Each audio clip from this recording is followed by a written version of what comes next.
My overlay. Okay. Should be a lot better now. I restarted the computer. CPU usage went up for a second there, but it's probably just doing background apps.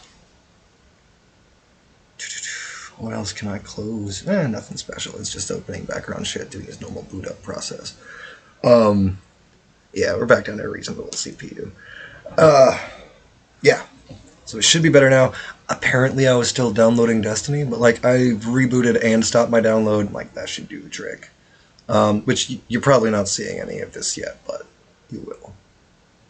You will. You'll come back for the VOD. They'll come back for the VOD. Nobody comes back for the VODs. I mean, a couple of people have watched a couple of VODs, I think. Or at least tested them out. I don't know that they've actually watched them. I think a part of my stream is definitely interactivity. I think a part of any stream is interactivity. But, like, very much so in the case of people who are streaming. I mean, I don't know. I guess I'm a little educational about the games that I play, but, like, I sort of consider myself, like, bungling my way to victory when it comes to these kinds of things. Like, I play a lot of strategy games, and I mean, I don't strategize. I just play them. I don't really try to think too far in advance. I don't really try to get things set up all perfectly. I don't min max as much in strategy games, but I just enjoy them. So I don't know. Maybe it's useful. There is something to be said from learning how not to do it, about learning for learning how not to do a thing. And I'm sure several of my viewers have learned how not to play Civ and how not to play, well, recently Humankind and Bannerlord. Um, a lot of the games that I just kind of like shit all over and exploit and stuff all the time. Oh, what is this lag again? I'm dropping 16% of my frames over the last 2 minutes. What the fuck? Why are you dropping frames at all? Is it the temperature of the damn computer? Do I have to turn those noisy ass fans back on? Ugh, I need a desktop for this shit. It wouldn't be because the fans are set to auto, so if it's the temperature, then that should never be the problem. Let's see.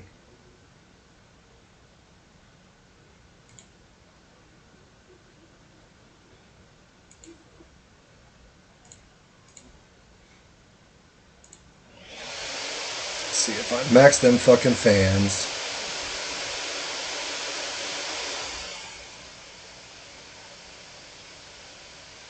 Oh, that's an appreciable effect on my CPU.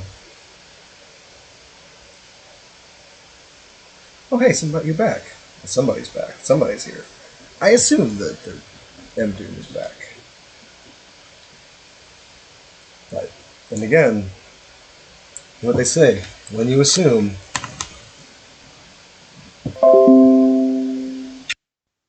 you make an ass of you and me. So, hello, person. Or bot. I don't know. But hello. I'm hoping that it won't be lagging. Fuck, man. I'm still getting dropped frames. Why, though?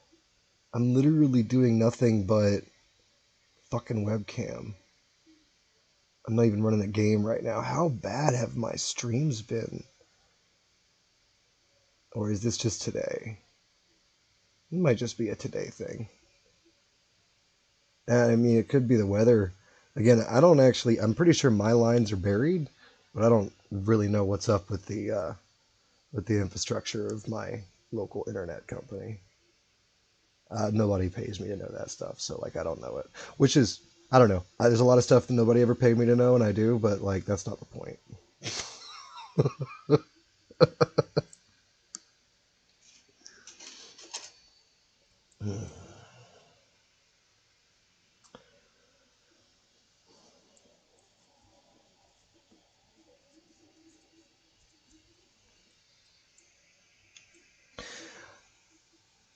As I was saying earlier, yeah, talking to some people about things like religion, politics, stuff that they're really ingrained on, Like, they're not going to budge anyways. They're not intending to budge. Like, they have an answer and they're looking for evidence that proves that answer, and they're willing to dismiss anything that does not prove that answer. So it's very much an issue of like I said, to talk to this person about this thing is I have to teach them about the whole damn universe first, because I have to find some way to put into a term that they will wrap their brains around, that like this belief couldn't be right because this thing and this thing and this thing and this thing, and it's like it's such a huge chain of things in so many cases, because they've already considered like the immediate the immediate thing that they need to worry about. Like if you're trying to convince somebody that gravity's not real, then like you have already considered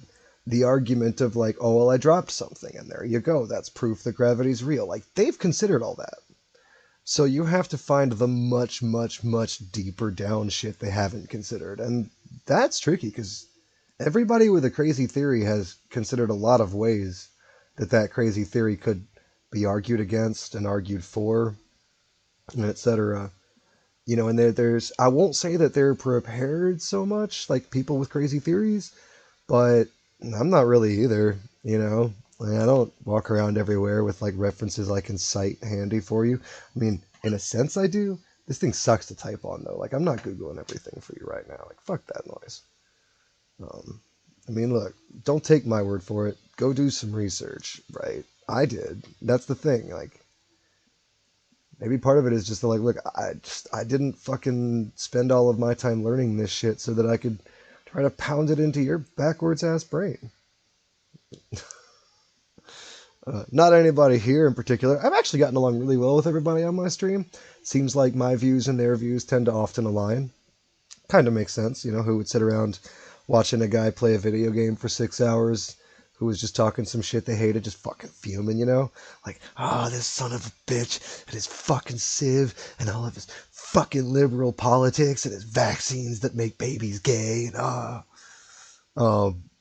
like I don't know who would do that. Plus, I don't really keep my shit all that political. Like I mention politics, it comes up, but I don't make it like a topic often. Same with religion and stuff. Like I think it's all like insane bullshit. Hey, Heterochrome, great to see you, man. Um, I think like it's all insane bullshit. So when somebody tells me like why this religion is better than that religion, I'm like, they're all religion. Nothing. I'm just bored, not really feeling playing a game tonight. Figured I would do just chatting session. So anything really. I have opinions or whatnot about just about everything. There's stuff I've never heard of. There's always shit you've never heard of, but surprisingly little of it. I will not in any way call myself an expert on many topics, but it's surprising how many things that like I've read an article about in passing, or like people will talk about and I'll be like, I've heard that, I know that thing. So I'm here to chat, talk about that random shit, philosophy, or like just random chat. Nothing incredibly special.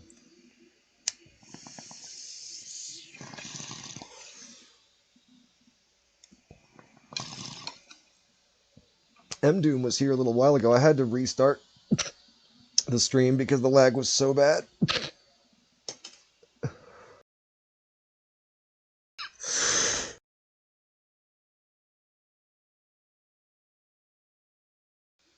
We were talking about.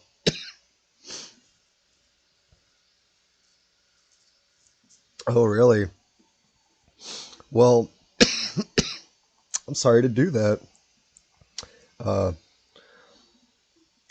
yeah. Some people, some people are incredibly, yeah. Biblical territory is always, it's somewhere I don't really tread. When people start making arguments out of the Bible, I'm like, you know what? Think I am just gonna go home because this is gone. Like, I've tried to talk to people about things that are reasonable and down to earth and sensible, and then the moment they're like, but God says, and I'm like, motherfucker, the napkin says that the napkin is God, so therefore the napkin is God, right? Like, that's the whole fucking thing about it. It's like, if your supporting evidence is something that says it is its own supporting evidence, you don't have any supporting evidence. So, like, not into that chat, you know? Like, I've spent years having those arguments. I've used God says.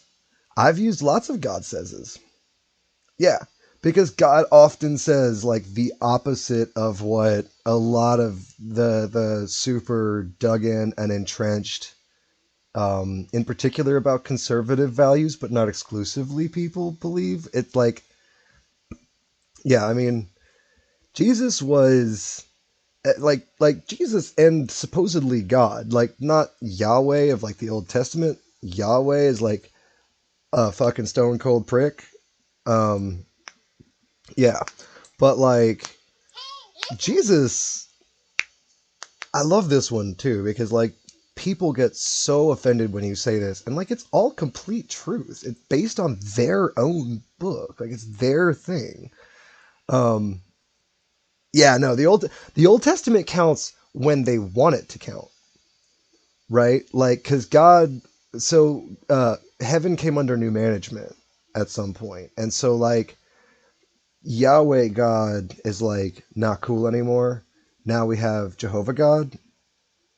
Um, Jehovah God is like the dude now, and so like we don't really talk about Yahweh God.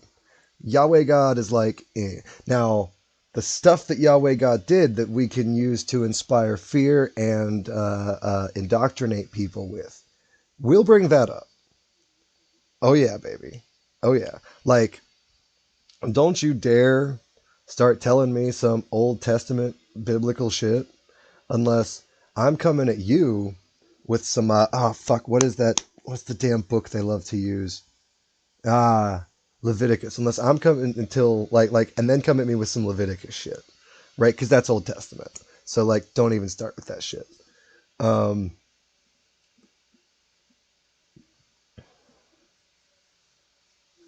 yeah, I know, right?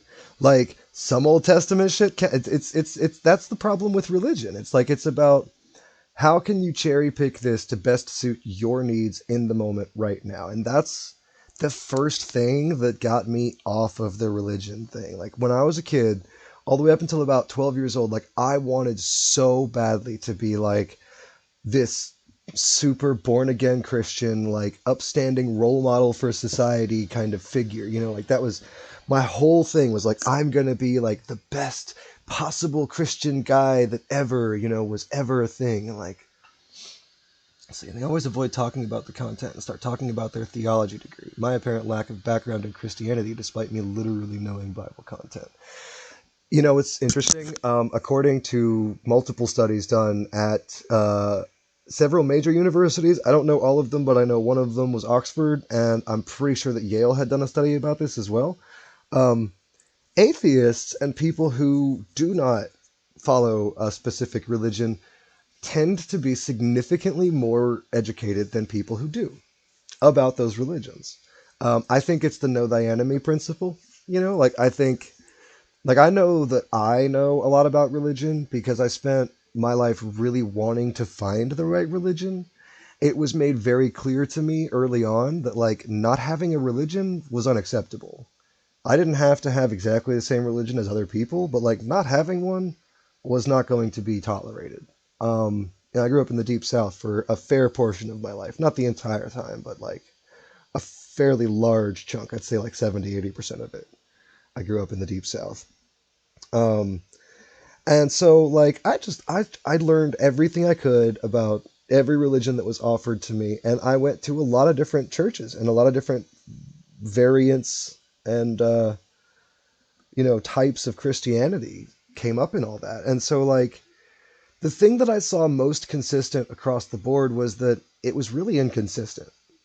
What was applicable in one church and was utter doctrine and could not be ignored and could not be refuted and was absolute at one place was irrelevant at another.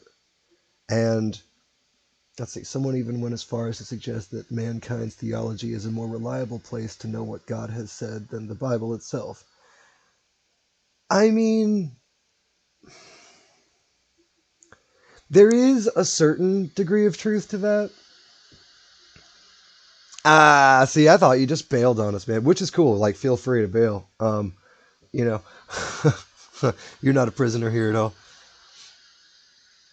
So, like, there's a certain merit to like saying that human theology is more reliable than the Bible because in a certain respect it takes into account like public opinion and what people are actively saying out in the world, and the Bible doesn't.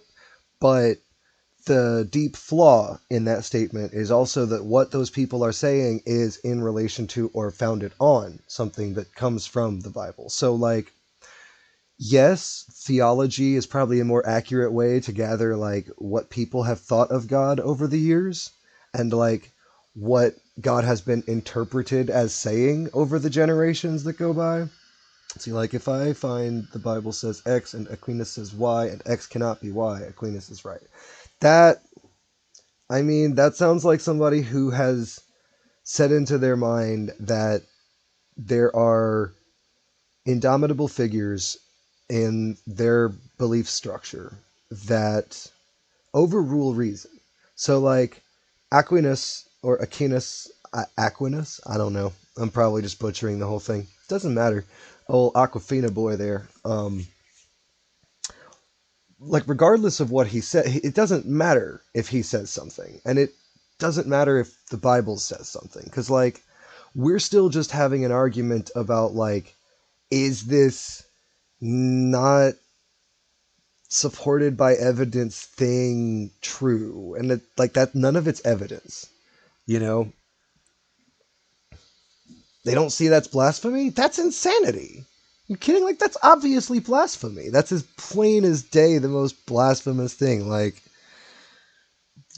whatever. Fucking religious people, man. I mean, look, I would just go Christians, right? Because, like, that's been the bulk of my experience. But I've talked to people from a variety of different religions, and, like, I find that there is a mindset that really adopts and really, like, really gets on board with the way religion works and religion in general. And, like, that mindset is a very difficult one to work with in a lot of cases. It's not to say that all religious people are like that, like all religious people are huge pains in the ass. That would be bullshit. I know a lot of religious people that are great. Um, but it is an environment that draws a lot of a type of mindset. Like police work, there's good cops out there, but it does draw a kind of person towards it, you know? Um, and I think that's really important when it comes to those conversations is like when I start getting onto the topic of like gods and religions and stuff, like one of the things that I consider is like what what like the target audience that I'm working with, what's their investment in this? Like if I'm talking religion with a guy that got a degree in theology, like his investment is huge. Regardless of whether he's right or wrong, I don't think I'm budging him. I've had these debates with a lot of people, like philosophers. I spent the early part of my 20s helping a lot of people. Like it was a hobby to like work with PhD students about their um, their dissertations. Not I don't want to say co-author, like I've used the term co-authoring, but I don't like to use that term anymore. It gives me more credit than I think I'm due. But I've workshopped and done ideas with a lot of people about philosophy courses, about religious courses, about things in that general vein. Um, and so like I'm well versed in these topics, but if there's one thing that I've learned, it's that like there there's this academic mindset that comes with a lot of it, and it's about that investment. Let's see. I can never understand how these people let their mental gymnastics go so haywire. Even when I was consuming the Kool-Aid, I thought there was something wrong when I found there was already contradiction in the first two chapters of the scripture. So the mental gymnastics thing, it's you're never aware of the mental gymnastics you're doing, right? Yeah. Yeah, no, I mean, all you have to do is like critically think about the Bible for a minute. And it doesn't take long to start picking it apart and being like, I don't know, man, if I were writing a book, this would be a pretty hack job. Um, like if I were trying to convince somebody of a certain way of thinking, like this is a really vague way to do it. But it's not really about that. The whole like religion in general really relies on you not looking into it too much. Um, they can tell you they're moral absolutist and then justify genocide in the next breath. I know. That's what their Bible does. God literally says to go and genocide people. Like he doesn't say the word genocide because it's not a fucking word at the time. Um, but like God literally looks at various groups of people throughout various chapters of biblical history and says, "Go exterminate all of those people." To whatever chosen figure he happens to be talking to. Whatever figure is most convenient for the people who are telling you that story that week happens to be. Like, it could be that he tells fucking Moses, Isaiah, Abraham, anyone to go and totally exterminate the fucking Syrians, Babylonians, Jews, whoever. You just pick it. Just pick a target. It doesn't really matter, you know. Um, Possessions, and they go do what he wants with his progeny because he made them, just like he made his bread in the morning. Yeah, but did he make his bread in the morning? So like, does that mean that if I make your bread, I get to shit on it? Like, that's not how it works. You know what I mean? I made a kid. I made a kid with a lady, and I'm not with that lady anymore. I'm not going to go there. The kid's great. But yeah, it's like that doesn't just give me free reign to be like this human being isn't a human being. So like, is that literally what your dad did? Like, are you currently having kids because your dad made you do it? Like you are you a flesh puppet for your father too? That's a really twisted way of looking at the world, bro. I don't think that just wouldn't have worked for me. I was unstoppably defiant. Um, my dad used to make a lot of references about. I know, not personally. Um, I am vaguely familiar with William Craig. I would probably be more familiar with his work and less familiar with his name. I tend to be like that. Like, I'm really familiar with a lot of conceptualized thinking, concepts, and theorizing and theories and shit. I'm a lot less familiar with the people who originally put them out. Um, but there's a couple of people that I know well and that I can quote well and stuff like that. But yeah, seriously, there's no good context for that. That's why I used that terminology. It was carefully chosen. I didn't just slip up this time. I chose that because it's like 100% going to make you uncomfortable, no matter what context you're using it in. You can't argue with physics to prove morality. If you want to argue with physics to try to prove morality, like I can do that shit all day. We can go all day long talking about cosmic events, astronomical phenomena, fucking the way that physics is trying to rip your body apart right now. Like the particle matter that's flying through you and irradiating every single cell in you, gradually leading to your ultimate decay and the demise of every single atom in your structure. Like the heat death of the universe and its inevitability, like all things shall cease to be and there is no fucking stopping it. And like that's not even to start with like our immediate types of existential universal crises that revolve around physics. Like we can prove God and morality with physics, and we can prove that God is an amoral motherfucker. Like if you would like to have that chat, we can have that chat, but I promise you're not going to walk away thinking more highly of either yourself or your deity. I get off on physics, man. I spend hours a day just consuming various physics videos, physics topics. I'm not incredibly good with the actual math of it, but I've always been a philosopher. So like again, it's the conceptualizing, the theorizing. I am able to when you feed me math, when you give me numbers, when you tell me physics and stuff, like I'm able to put that into a like a not perfect, but a really good image in my head and conceptualize it very well. And then I am sometimes able to take that conceptualization of a topic and bring it to an audience that can't consume the more like ridiculous elements of it, the complicated ass math and shit. Because I can comprehend all that stuff. I just don't really do it.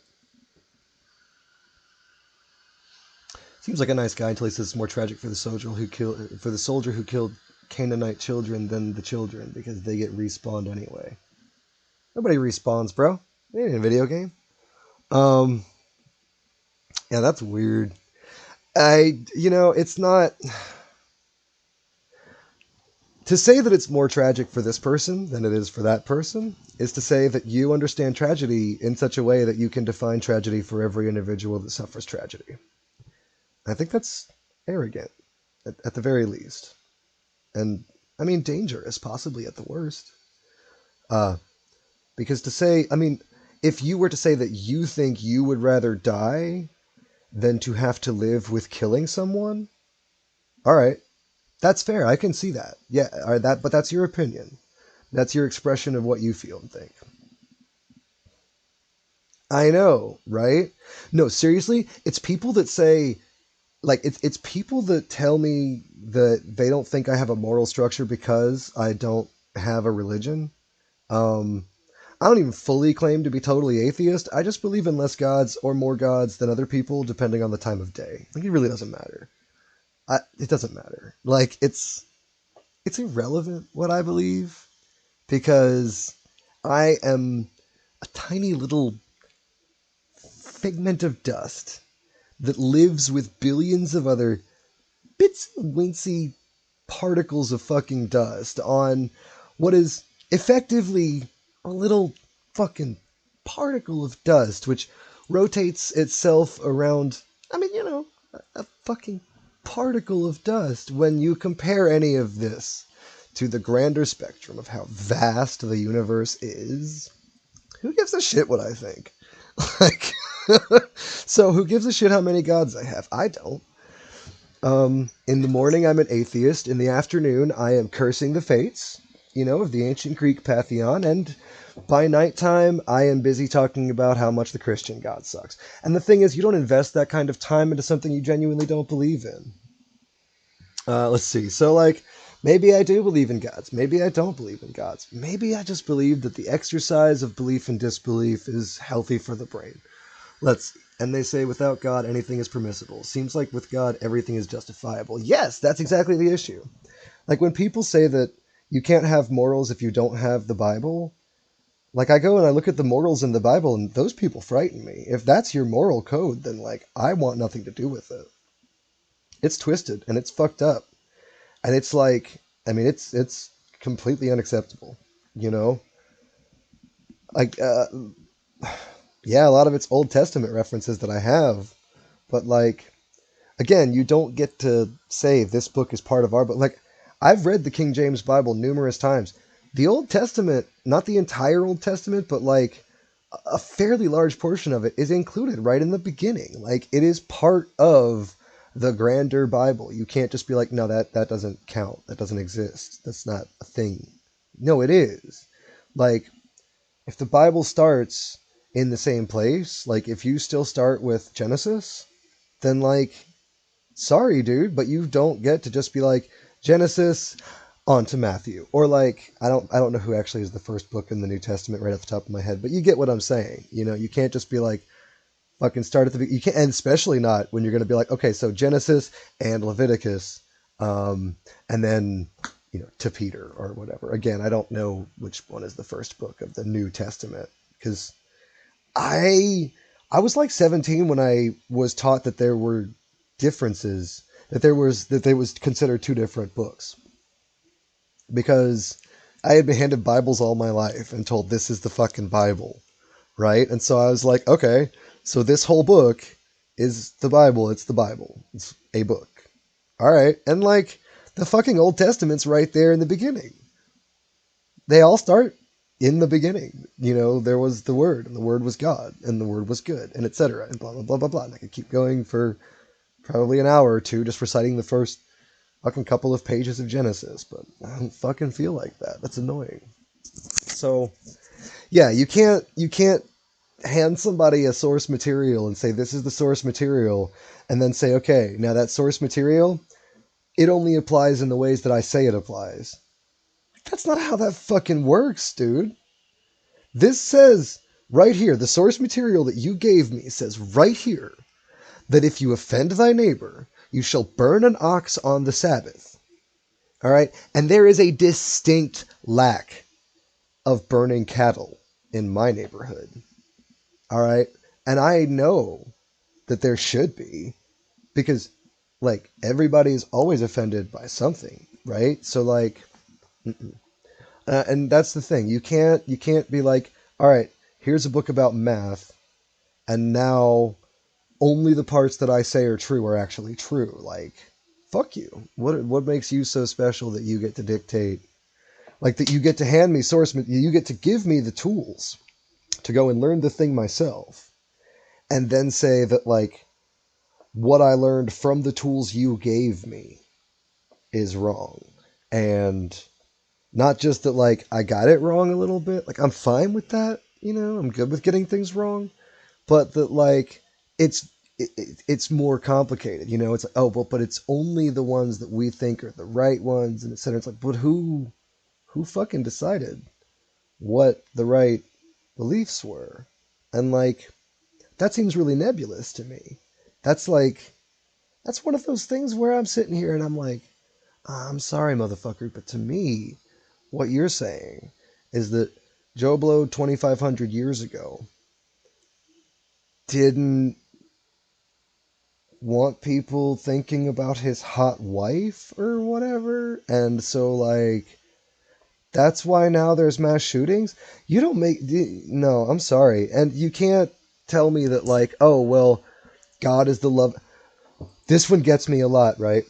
And I just recently came up with something fun to say back to it. Like, God is the most loving thing. God is the most wonderful thing. God is a father figure, but you should fear him, right? That never stacked up with me because, like, I had an abusive sperm donor. Like, my birth father was a fucking monster. The thing is, someone else could come along and then use their own, you've read the Bible wrong word for word, and poof, a new denomination. Yeah, it's always it's always like that. I mean, it's about a matter of perception. But like I had this monster of a sperm donor dad, right? And then I actually had oh fuck, where was I on that one? Oh well, it's gone. I don't give a shit. I figure if it's important, it'll come back, and if it's not important, it won't. And again, like we've been over this. I'm a speck of dust that lives with billions of specks of dust on a speck of dust, rotating around a speck of dust that itself is rotating around, okay, now a slightly larger speck of dust, but like in the grand scheme of things, even our galaxy is a grain of sand on a beach that expands beyond any point that you could imagine it to. So, like, who gives a shit what I think? Right? I mean, it eases the burden of things. Like, on the one hand, it's very difficult to understand your insignificance and to like think about your insignificance in the universe and on the planet and just in general, like because we are significant to ourselves and to our loved ones and to some of us will be significant to history and some of us will be significant to herstory and some of us will make terrible jokes about terms that came and went like herstory.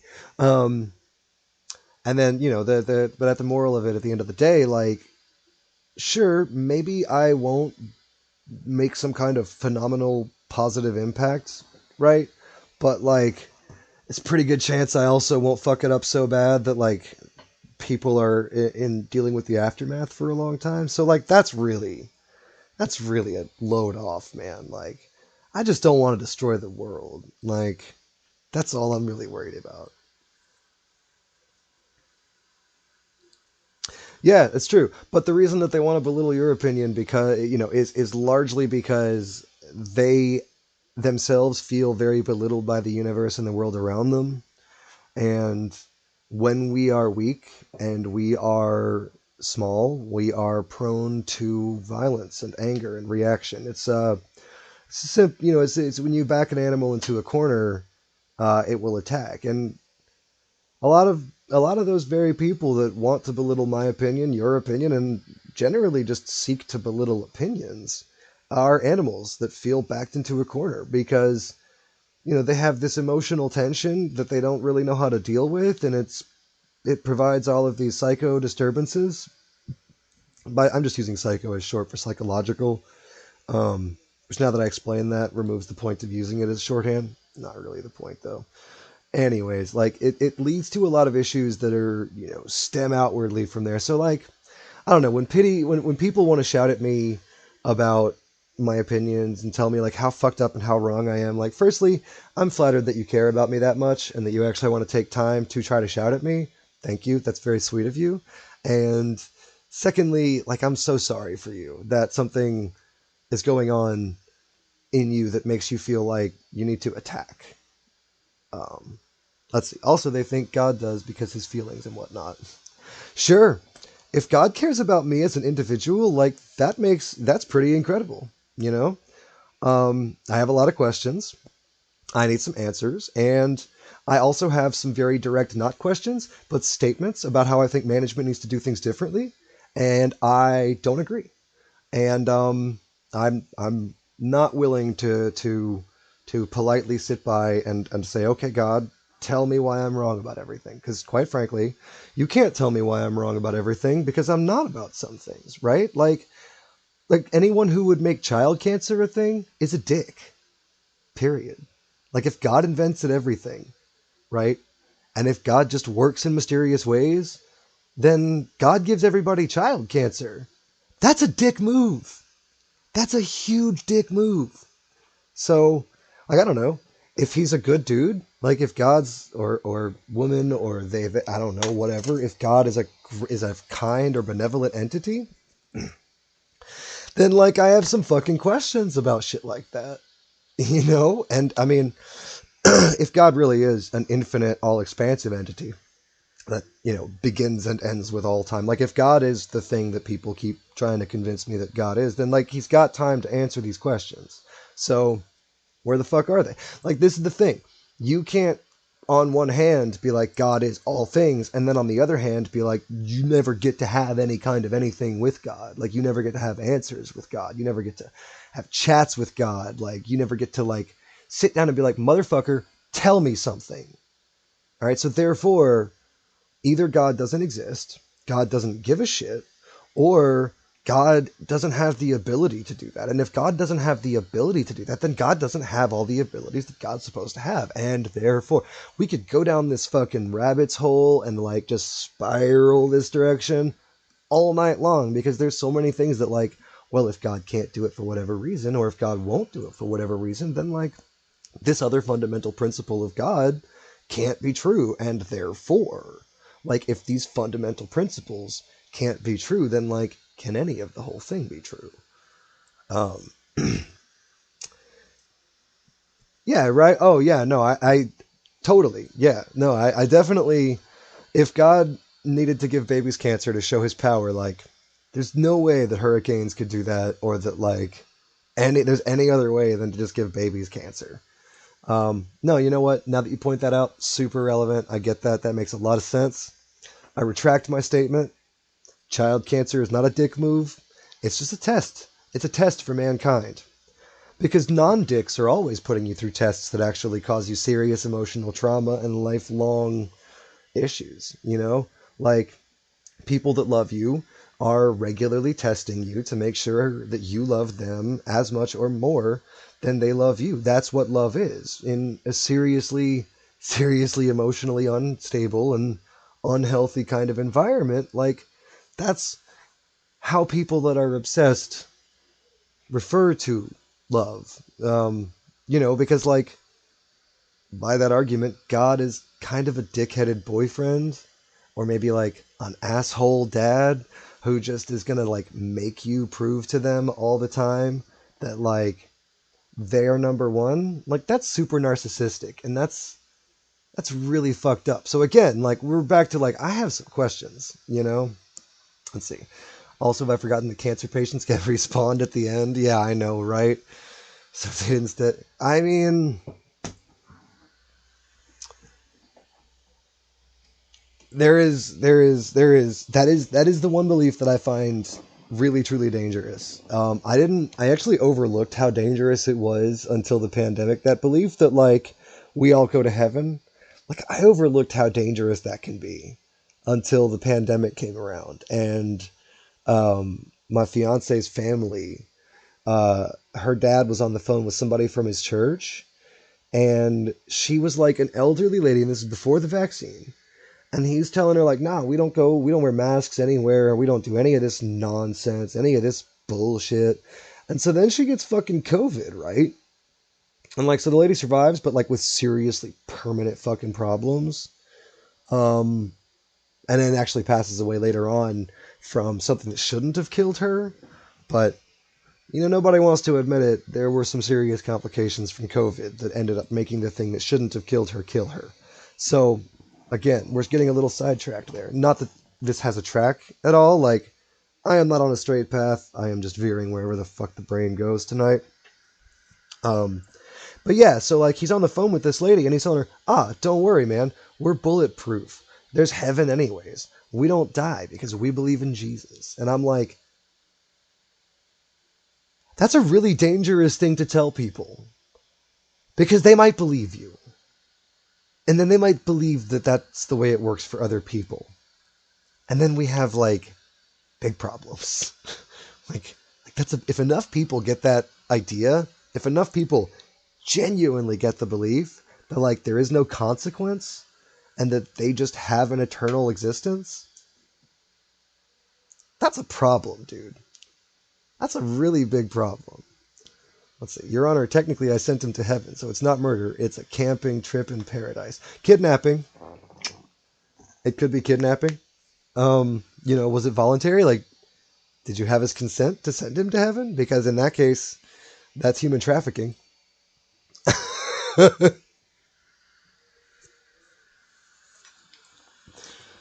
And I hope you've got it in writing. Because in a good court of law, we don't just take that. That's the other thing too. Is like we humans have devised such better ways to do shit than the shit that we're explained God does. Where it's like God doesn't like the way people do something, so he just fucking erases all the people, right? Like with a giant flood, and then makes one guy inbreed an entire species, right? And that's after one woman inbred with her children to create an entire species. One woman and one man, but like technically she's the one who was doing all the inbreeding, like her and her sons. Um, I think until she had daughters, actually, there might have been daughters, and like Adam banged them too. I don't know. It's a whole fucked up thing. Like it's all so gross. Um, but like, yeah, that again, that's not how you do science. It's just not. Um, unless we're all just tiny bacteria living in a petri dish, and he was just taking a tiny sample enough to grow the bacteria back to retake to redo the test. The Earth is flat. Oh my God, there we go. Full circle, you guys. Full circle. All right, let's see. But you see, man's laws have changed every decade or so it's clearly flawed.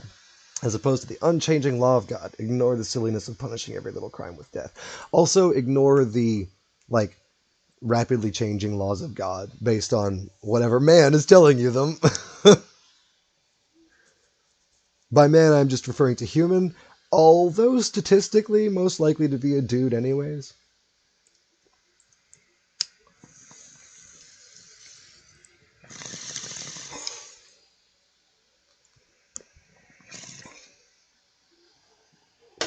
Yeah, I mean, look, I'm not trying to shit all over people who enjoy their religion.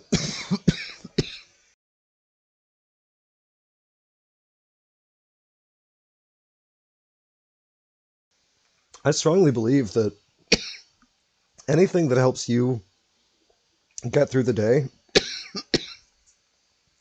in this like horrible fucked up universe that we all share, well, as long as it doesn't do any harm to somebody else, good.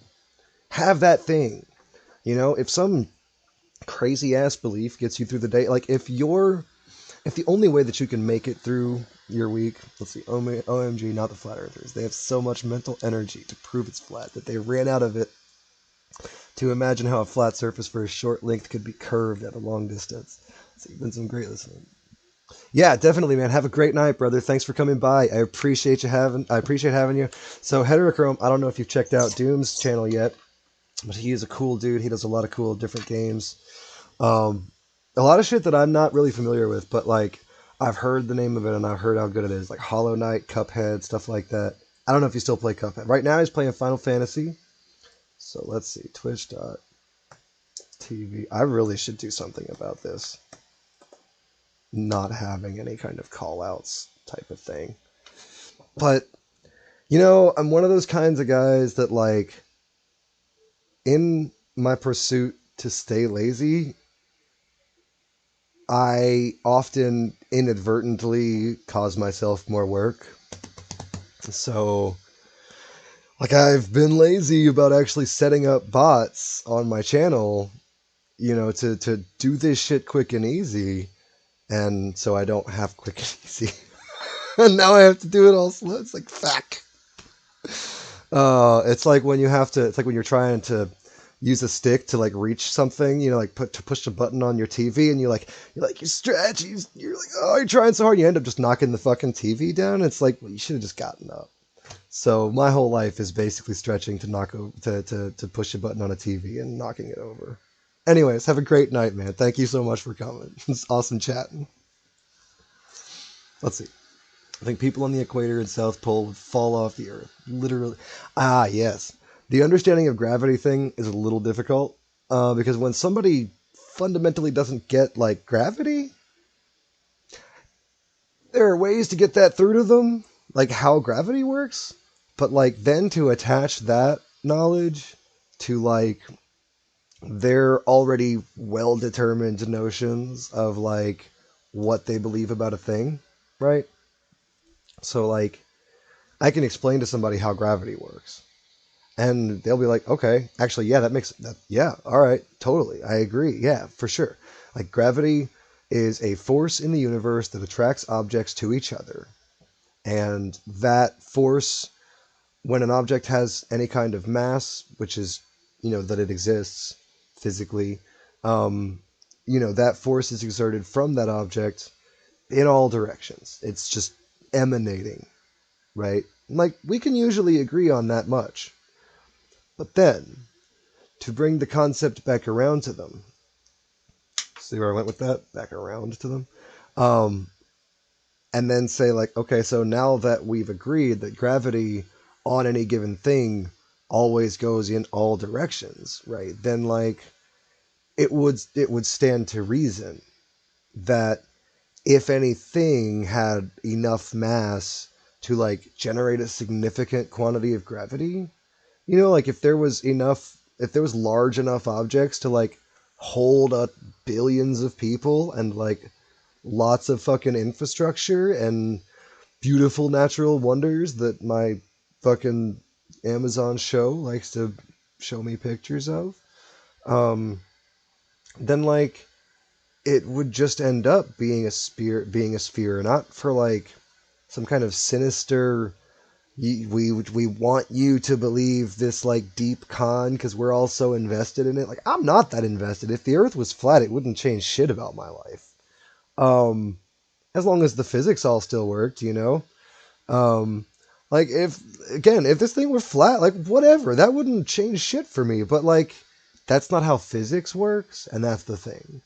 Like the thing about the thing that I argue is that like again, you just take any object with enough mass to produce gravity that is significant, and that object will, on its own, form into a sphere.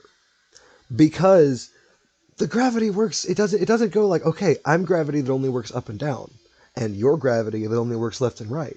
So we don't work together. We do our own things. You do something else. This place has gravity up and down. This is our turf. Gravity, it's not like that, dude. Gravity is like gravity is like a I want to use a metaphor that I'm worried will end up coming off all sexist, but like I mean it in the best possible way. I was gonna say like gravity is like a good whore, like everybody gets service and everyone is happy with it, and like I mean that really positively. Um, so yeah, you know what? It's not sexist because a whore can be male or female, or non-gendered, or gender fluid, or every other thing about gender that I don't fully understand, but like I'm in support of in general because I believe that again, whatever makes you happy and doesn't harm somebody else, like embrace that thing. Um, because that's what life is about: is finding those things. It's finding those things that make you happy and don't hurt somebody else. So embrace those fucking things. But yeah, like gravity is a really good. Whore's a bad. It's still not going to work. That term's not going to work. Gravity is. I mean, it's gravity. It it defines itself in a sense. Like I can't think of anything that grabs shit. That like that does what gravity does. Like it's gravity. I don't know what you want. I went from 3 to 1. I think I offended somebody. Sorry, person. If you happen to come back at any point, I do apologize for offending you. I was worried that would come off the wrong way. Whatever. I've never done one of these let's chat, like just chatting things. It's like the heat is on, man. My chair is incredibly warm right now. Let's see. I find it funny they call us globe head. That means, I mean, maybe they're flat brains. I don't know. It went from 2 to 1 on my end. I assume due to endings. I mean, maybe I don't know what my view counter has. Maybe somebody tuned in on YouTube for a brief moment. Um, I am streaming on YouTube and Twitch simultaneously, so like, I don't know what Streamlabs does about that, and I can't. I've got the little right there is my little view counter, but unless I actually have like my hand up here or something, then I can't really see the number that's on it. I mean, if it was a flat earther that got offended by my take, then like that's cool, man. It's a hot take. Um, Honestly, I'm not overly concerned with offending people. I don't do anything to purposefully hurt people. And I think that like if you offend somebody, you could say something offensive and like be aware that you might be saying something offensive and it still doesn't really do any harm. I don't really think that words do a lot of harm, but at the same time, like I grew up in a house where like a few words couldn't really impact people too much. Like I will go and study my shit. Like I will go and learn about this shit. And if you're right, then you're right. And if you're not right, like your words aren't going to impact whether or not I'm ultimately right about something. Yeah, that's how I grew up anyways, So like when I listen to somebody rant about a thing that they clearly know nothing about, or that they clearly have some strong opinions that are just generally ill-informed about, it's not going to change the way I think. It's not going to change.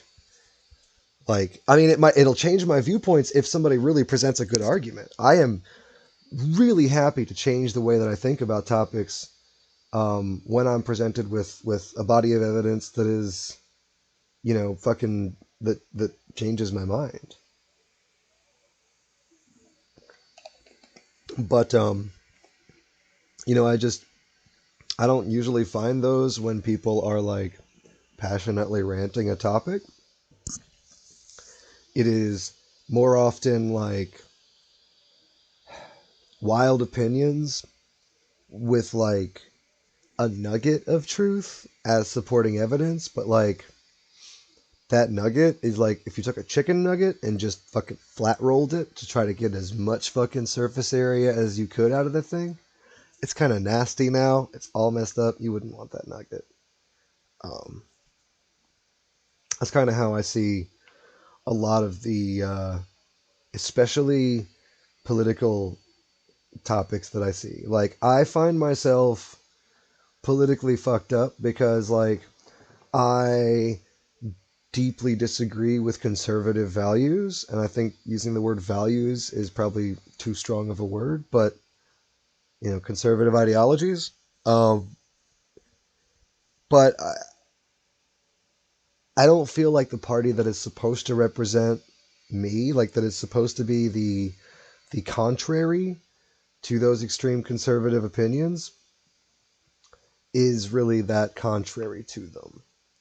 Like, I feel like it's not a big giant conspiracy, mind you. I don't do conspiracies. I have worked with way too many people over the years. I've known too many people that have worked in government. I've known too many people that have worked in major companies, major organizations. I've known people that started big businesses and shit. There's one thing I've learned about people in general, it's that we're too incompetent for real conspiracies. That shit doesn't work. Like, no, I'm sorry. I don't know what I mean, good for you guys, like good for everybody that believes conspiracies, that you would have such faith in humanity that we would be capable of like actually coordinating ourselves into creating massive conspiracies. Like, awesome. We're not. I hate to break it to you. Humans just fundamentally don't work together that well. Um anyways, like, yeah, so it's just it's one of those things, man. I don't know where I started with that because I got off on a tangent about how incompetent people are. Right, with conspiracies. Um, I don't know how I got on conspiracies. I'm gonna go back and watch this video and be like, damn, I lost my topics a lot. I do lose my topics a lot. Interestingly, memory lapse issues um, can be extremely prominent in PTSD cases, as well as borderline personality disorder, um, attention deficit disorder, and let's see, also on certain medications. All of these factors are factors for me. It's been really difficult, or it was really difficult. It was really, really difficult to accept it, and to accept that, like, I now have like memory, like intense memory issues.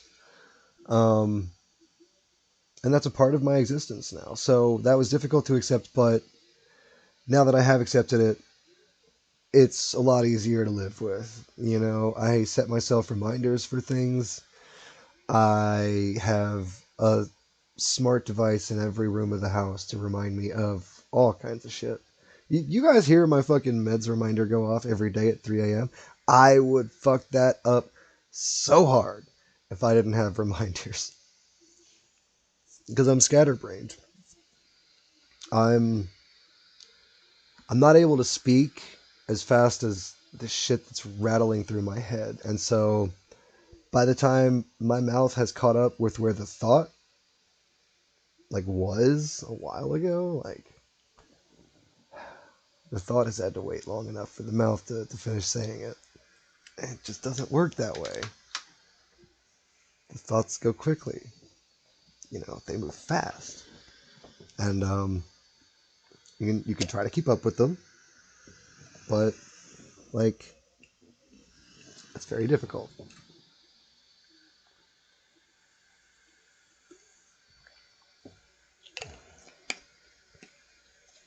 It's part of why I don't drink. Don't get me wrong, like I'm not totally opposed to alcohol here and there. I like a beer once in a while. When I go out, I like to have a drink or two. Like, that's fun. Um, I never get drunk though. I really, really don't like getting drunk because shit gets real messy up in my head. Like the thoughts don't really slow down. They just start going down real fucking weird avenues. They get dark, like self-loathing, or like they just get really fucking weird, or like they get like mad or sad. It's fucked up. I don't like being drunk. Doesn't suit me very well. I like having a beer or two because if I have like about two beers and a shot, I can get to that point where like uh, I'm cut loose, I'm having fun, but I'm not going down some road to being some kind of drunk. Who knows if I'll be a happy drunk this time, or a sad drunk this time, or an angry drunk this time. Maybe I'll be the life of the party. Maybe I'll just hit on somebody that doesn't want to be hit on, leave early, and just be a bummer. Like, I don't like getting shitty drunk. That sucks. I don't know why people would. Like, anytime somebody tells me a story that like starts with like I was so wasted, I'm like, all right, well, this could be fun. Like maybe you have a great time being wasted, but like that doesn't sound good to me. Um, when people specifically talk about stories that they don't remember, like they blacked out, or like when people regularly black out from drinking, I'm like, no, no, that's a nightmare.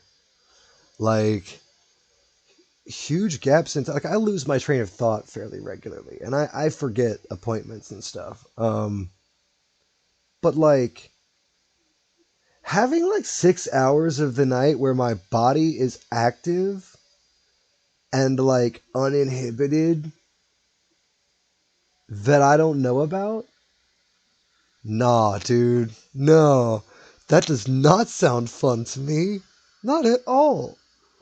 Why would you do that to yourself? Why would you want to get like blackout drunk? A, like I've done it a few times, you know. Um, I've definitely gotten blackout drunk several times, but like it hasn't been a regular thing in my life. From like 16 or 17 when I started like going out to the woods and drinking with my friends when we could do that. Um, all the way until now, I think I've been blackout drunk like maybe 10 times. But I've known people over that period that are like blackout drunk on a semi nightly basis. And I'm like, that would terrify me. You know, like maybe I don't have enough practice being blackout drunk, but I don't want to get it. It sounds really unfun. Alcohol doesn't agree super well with my system either. I can drink a few types of drinks, but I mean, getting a lot of alcohol into me, like, it just all comes back up. It's never pretty. Not for very long, anyways.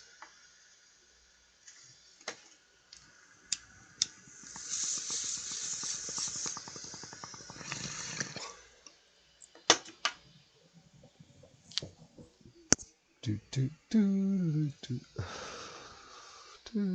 do, do, do, do, do. I would normally whistle that, but I feel like whistling to a microphone is like a really aggressive thing to do with somebody. You know, like if you hate somebody, you'll be like, I'm not gonna whistle like actually loud because like I can whistle very loud. I think yeah, I whistle loudly. Silver bitches at me about it. Um, it's effective with the dog though. He knows what's up. Uh, yeah, I don't. I think that would be a really mean thing to do if you had people like listening to you and you just decided to whistle super loud like right into your mic, which my mic is right here. Like maybe if I were using the laptop mic and I was like kicked back, a few feet away and like whistled, that wouldn't be such a big deal. But like this headset, no, that wouldn't be cool. It'd be right up in your ear. It'd be awful.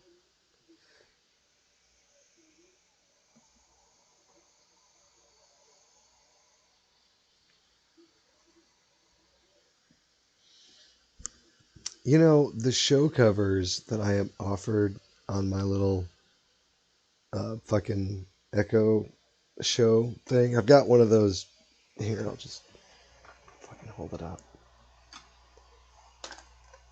It's one of the video. Uh,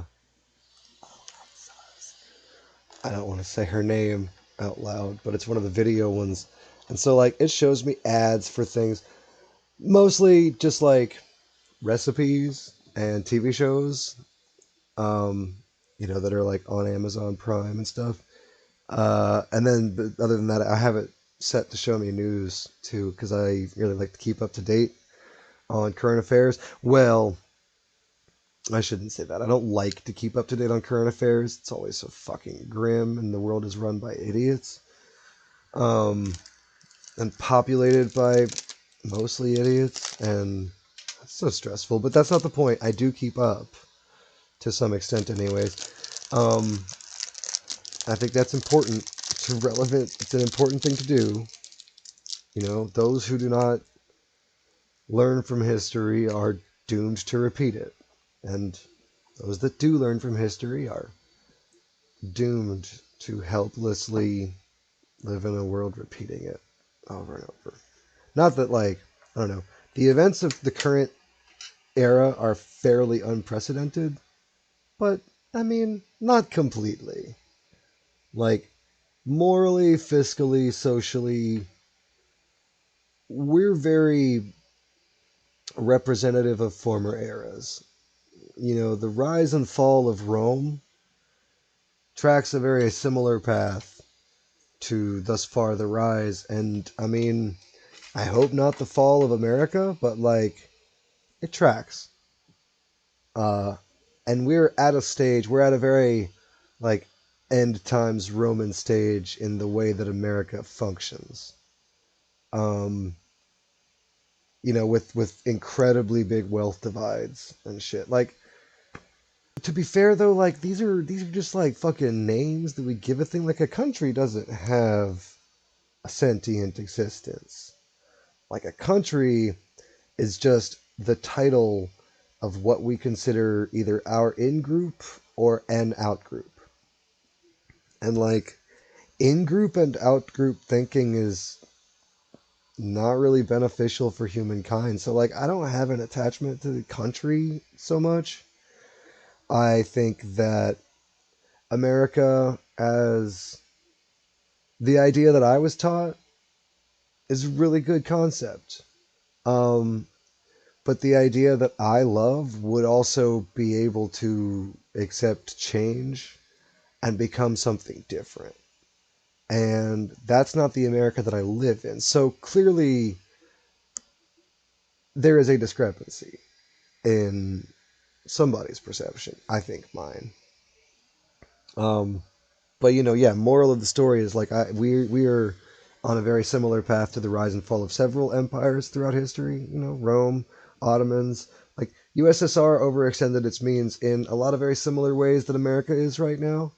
And again, one of the things that tracks across like all of these rises and falls, I mean, fucking Persia, fucking Khan, like every rise and fall of any empire through history. One of the major things that tracks is a specific value of wealth divide. So right at right at around America is currently at about I think it's that 1% of the people control something to the effect of like fucking 20% of the total wealth.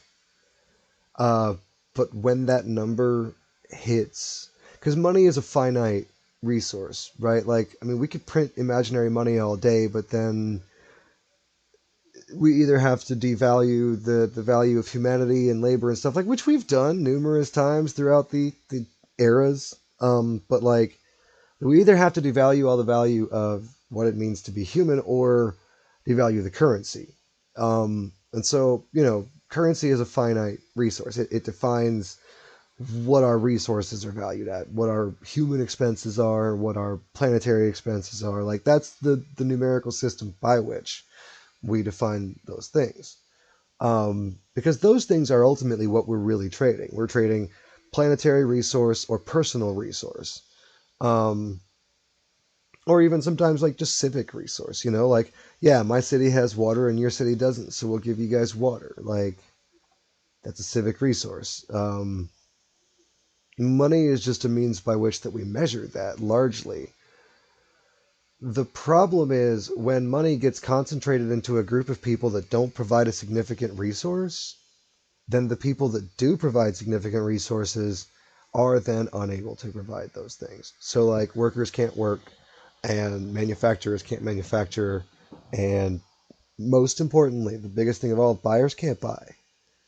Um, if you're going to have an economy that is fundamentally based on a predatory system, capitalism, then you're also going to have a deeply and heavily regulated system, because when we see the historical equivalent of billionaires rise up, it's not long after that that we see the historical equivalent of worlds colliding and collapsing.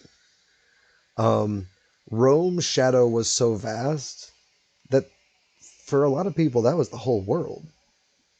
People, you know, people who lacked real education on the world beyond Rome had only heard that there was one, but like it's a mythical fucking concept, you know?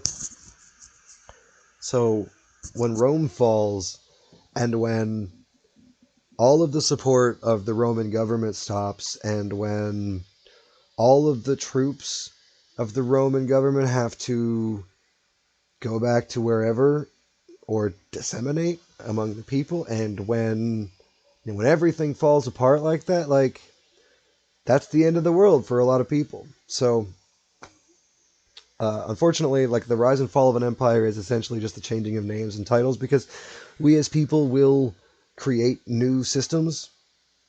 I know, right? Well, it's revived several times over the centuries. You know, like it revived as the Ottomans, it revived as USSR, it revived in a lot of ways over a lot of decades and millennia into a lot of things. It's just such a great, and it's not even the first empire to fall like that. The Babylonians had a really similar problem where, like, ultimately massive wealth divides, where like an incredibly small percentage of people owned and controlled more than about half of the resources. The other very large percentage of people that did not have access to those resources just were like, "Fuck you, we're gonna eat you then." That's why I joke about like eating the rich, because like basically that's what we have to do.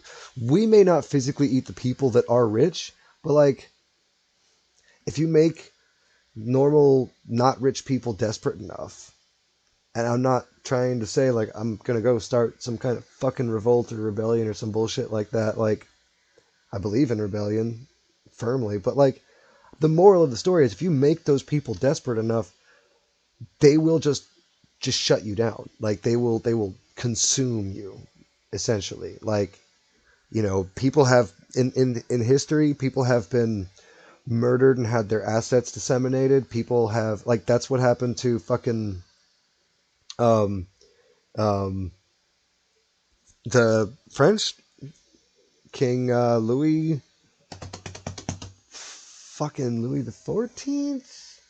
I don't know. What's her name? What's her name's husband, the let them eat cake lady. That's not even, by the way, an accurate quote. But that lady, Marie Antoinette's husband. So Marie Antoinette actually just kind of got caught up in that whole affair. Like she was sort of a ditzy dumb girl, like raised to be a noble, and like literally didn't, like when she said let them eat cake. Like why don't what she said was, why don't they just eat cake? Because she could not conceptualize of an existence that did not have ready access to foods, because that had never been in her world. And like even the idea that that was the way anyone lived had never been introduced to her, certainly not in any kind of like serious way. um so she was genuinely just ditzy enough to be like, why don't they just eat cake? Like, people are why are people starving? There's food everywhere all the time. Why would people starve? um so it's about, it's one of those things, like our perception of the world around us determines a lot. And the world that we're actually offered to perceive is massive.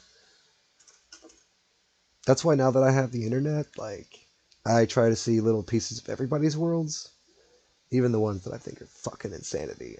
I want to see some of it. Like, I want to dip my toes into those waters and, like, just try to kind of come away with some kind of understanding. If I don't understand what people are ranting about, whether they're left, right, center, up, down, fucking in between. Like, it doesn't matter what stance they're coming from. Like, we all rant a lot of the same ways, anyways. It's a lot of nonsensical kind of like interjective statements and like, I don't know.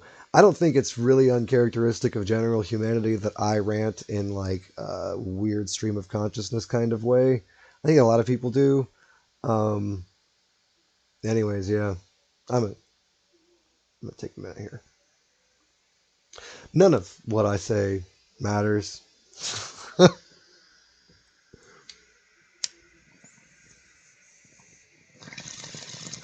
Super liberating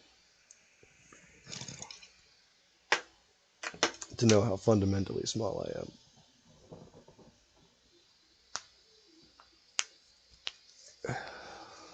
Tell you what, all these videos online though of me doing this kind of rambly shit, like they're not gonna be good for me when I'm trying to run for president.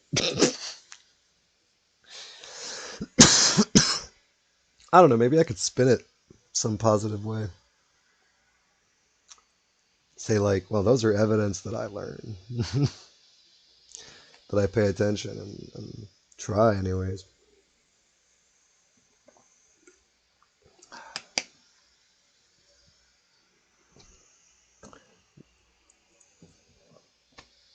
No, people have said to me about like, because I got poetry and shit all over the internet. It's like it's not all over the internet. I'm not like famous or some bullshit.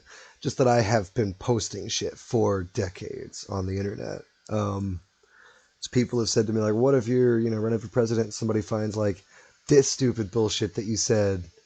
And I'm like, well, I mean, my best argument is that we all say stupid bullshit, and I regret saying that stupid bullshit. And I was a younger man that was full of a lot of stupid bullshit. It's the only way I can have mental clarity. Um, so when I don't smoke, I get caught in these loops where I get caught going down my own kind of rabbit holes. And it's not so much a bad thing, but yeah, see, I'm one of those people. I can't be super rigorously bone dry of any kind of anything. Um, so I get, it's really difficult. Like I said earlier, I can't keep up with my thought process. And when I smoke a little bit, it it slows me down, or it facilitates my ability to process those thoughts, and much more importantly, to not get just phenomenally frustrated with my inability to communicate those thoughts at the pace that they're coming through. That's the thing that really, like, it is incredibly hard to get through my life without getting really frustrated with myself because of the fact that, like, I'm constantly going up here, and like I'm only able to speak so quickly. I'm only able to get the actual words that I'm looking for to, you know, come to the surface quickly enough. Like, I end up losing trains of thought. I end up losing ideas that I had. I type a lot better. Like, I type way faster than I can speak. Like, speaking, for some reason, actually finding a way to manifest the words in physical form can be tricky at times. Um, because I have a lot of, like, my brain doesn't think so much in words. It does. I definitely think in words when I think in phrases and stuff, but like I conceptualize, and then I think we all do this too. I don't think anyone's brain works in words specifically. Words are how we translate the images and the concepts that we make. Um, just like if you learned Ghanaian, then that'd be the words you thought in, right? Because like that's the only words you had. But like we don't really think in words so much as we think, and then we translate those thoughts into words that we can relate to others. Um, but I have a lot of trouble, like, manifesting the words physically. I have a lot less trouble when I just kind of blindly fucking mash at a keyboard like a room full of chimpanzees. Um, I wrote a bunch of things on it. I could put links to shit, but like nobody reads it anyways. I've got this story. I had one story that was kind of went somewhere a little. It's on another YouTube channel. I did live reading of it.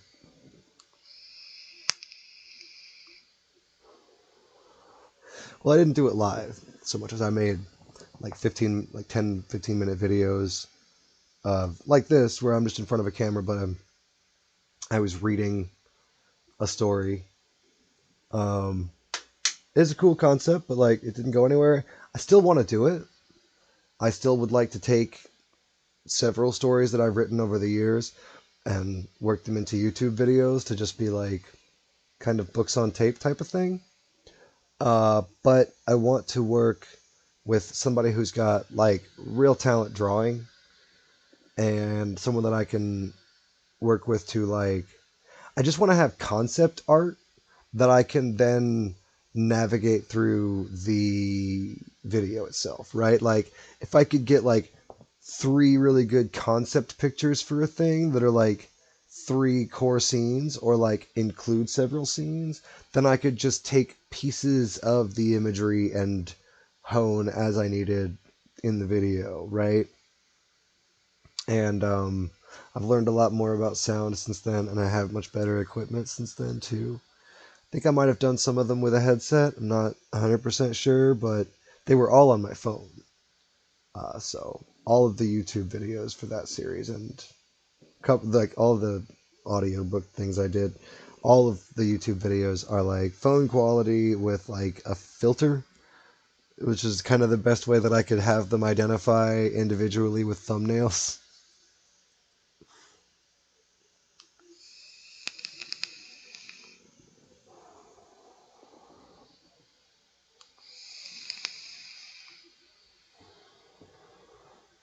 I want to go back to doing that series, but I want to, like I said, I need to work with somebody to get it all, like, do it all a lot better. Um, and then I'll go back to writing new episodes. It was this episodic. I had this nifty idea for episodic for episodic storytelling, where like I was going back to the idea from like the 1900s, where authors would publish like effectively entire novels over the course of like 7 or 8 paragraphs in a little journal that would publish 15 other authors once a month, you know? And so my idea was to do something similar. Like I created this blog originally where I would write these pieces of a much bigger story that only took like 10 minutes to read.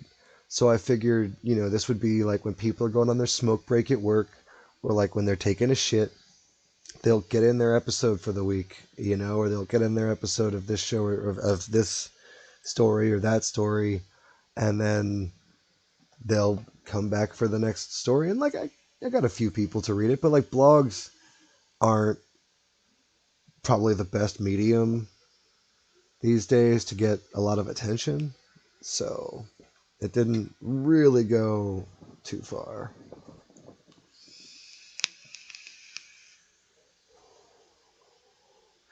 Plus, like, for a long time I was really toxic on social media. So like when I tried to create a bunch of social media stuff, lots of people that had not unfriended me and were still polite were probably just very much like, good for you, man. I hope that goes well. But like, I'm good. And people aren't interested in reading stuff that I wrote. Some random, like by me, I don't mean to say like I'm somehow bad, but just like some random Joe Schmo, whatever. Like people aren't interested in that guy's stuff. Like if I had said that I had found this like secret blog by insert famous author here from like his college years, then I probably could have gotten a few hundred people to check it out, but like I didn't. I just claimed it was all me. And I had like 5 people. that would come by and read it. It was pretty good, about as good as my stream, but like way more difficult than doing my stream. But I'm thinking of doing some writing streams here in the near future, where like, but then again, I don't know that watching me write is really entertaining. Um, because it would pretty much just be like I'd have to plug my headset into like my phone or something, and then use like computer audio. So it would just be like muffled, loud club music most of the time, and like furious clacking of keys, like with my eyes, like kind of like a blind guy on a keyboard. Is how I type when I'm really like into a storytelling thing. Like I sort of am like, it's so I don't know. It might be kind of funny to watch, but like it I don't know how much of a show it would make for. And I don't really I don't know if I want people to know how much I like my writing, or how much I don't like it sometimes. Plus, not 100% certain that anyone needs to see anything I have written before it's been edited, at least given a once over by me. So maybe not doing the writing streams. I don't know. I might do like some storytelling streams where like workshop ideas for some stories to write and see what comes out of those. But yeah, maybe not doing the actual writing.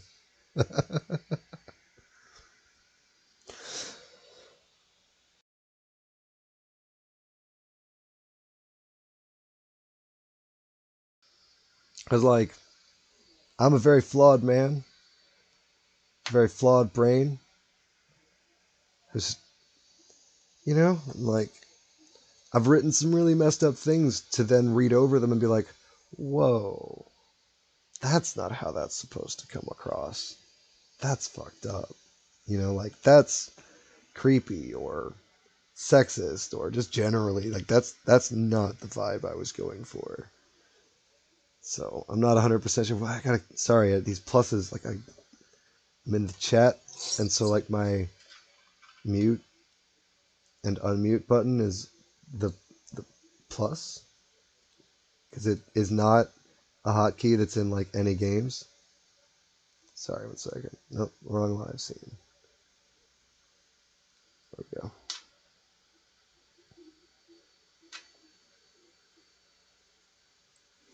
Dude, I don't so much like I like the stories that I wrote in my early 30s. I didn't write stories when I was in my college age. Um, I didn't go to college. I am actually a high school dropout after being a freshman for 5 years because I got really distracted. I was busy learning, and like they wanted me to do school stuff, and I wasn't learning that shit. I was just not on the same page with school at all. Um, when Rick on Rick and Morty, when Rick said, "Morty, school is no place for smart people," that hit a special place in my heart. I'm not gonna bullshit you.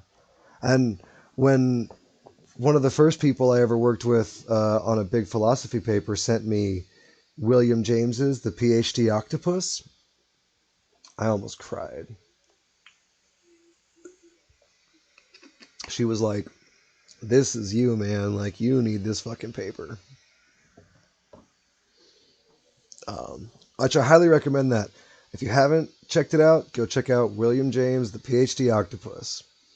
It should be really easy to find the paper, like, readily accessible. It's from, like, the 1890s or some shit like that. It could be early 1900s.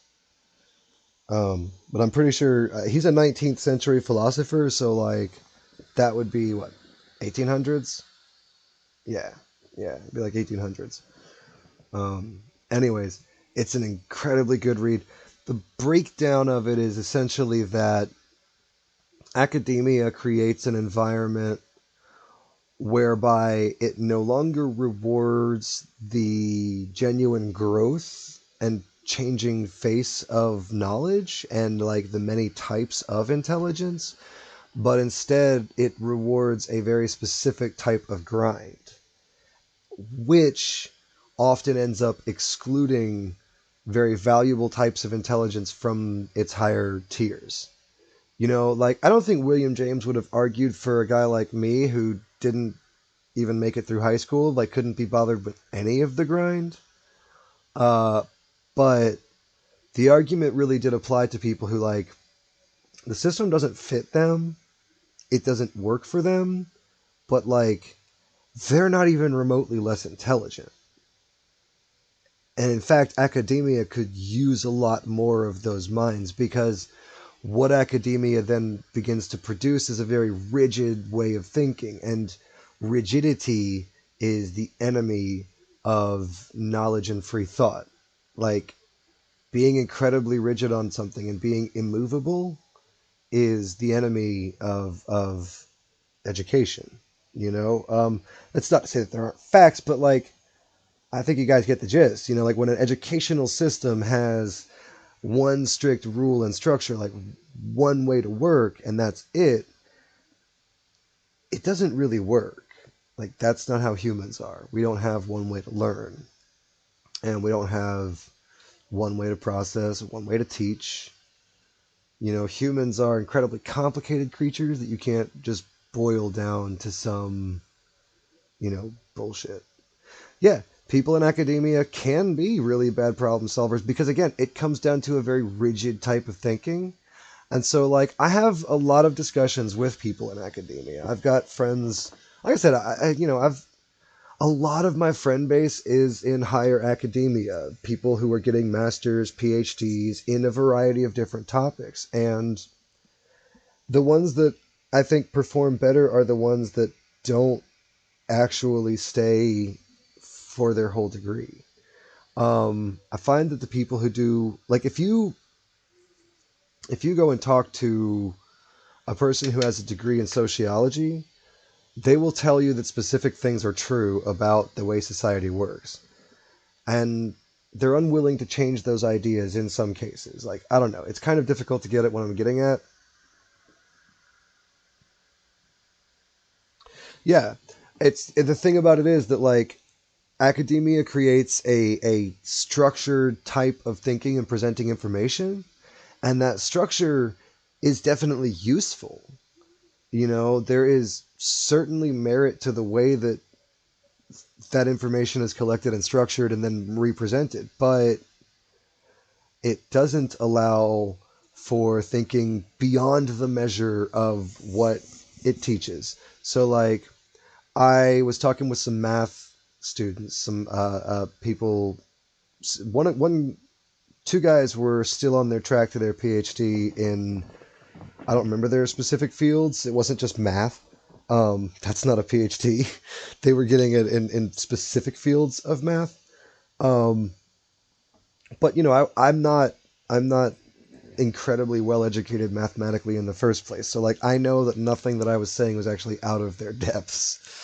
Um, but we started getting onto some topics that were discussing the way that math kind of has an effect on the universe and how mathematics has a profound effect on like our perception of the universe, like the natural math that is the existence of sentience, right? So like being sentient creatures, like we're constantly making calculations and doing math that we're not perceiving as being calculations or as doing math. Um, and then I tried to go on to explain, kind of what I was getting at, like, and he couldn't. I gave an example of how like if theoretically one number meant a different number, then in that scenario, all of the way that we did the rest of the numbers would still have been the same because like it wouldn't have changed the positioning of it, right? Like if you said that 9 was actually 7, then like the word that you said would change, but the number is not different. And so, like, it was something like that, but he could not get past, just absolutely could not get past, like, theorizing that 9 was 7. Because he couldn't think of it as a non-physical thing. Like, he couldn't be like, so, but 9 can't be 7 because 7 is 7. It's like, no, that's just a reference point. The word 7 is only something that we use to represent a number that exists regardless. And if we use the word balloonified to represent the number 12, like, it wouldn't change the number in any way, and it wouldn't change the way math works in any way, because those things aren't based on perception and communication. Like, math is a hard science. Let's see. So you were a nominalist or a Platonic realist when it comes to math. I'm a layman with an intense interest in the way that math interacts with the universe.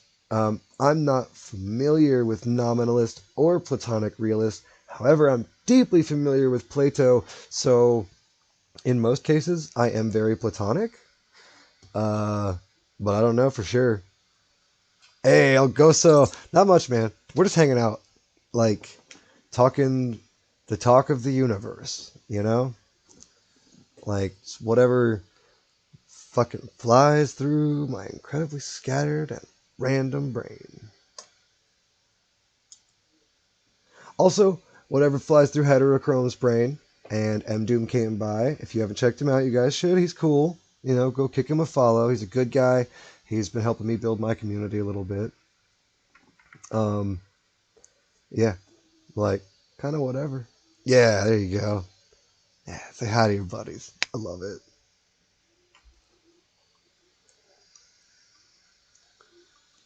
We all have a common cause here.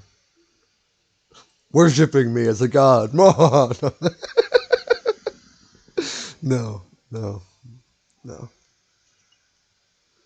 I, you know, if people ever did worship me, I think that'd be really bad for me psychologically. I don't think I could handle that. I mean, doesn't it always lead though? Like, every cause always starts with, like, down with the capitalists or down with the insert enemy here, and ends with the worship me as a god. So, like, was that my plot the whole time? I don't know. Could have been. But no, definitely down with capitalists. Um, I don't think I'm gonna get that. That's not the goal per se, because, like, I would like to capitalize on all this, but, like, at the same time, I do make the argument that, like, capitalism is a fundamentally predatory and flawed system that leads to, like, more suffering in the long term than it does any kind of positivity. But, like, at the same time, I didn't get to make the rules, and so, like, I have to live inside of those rules.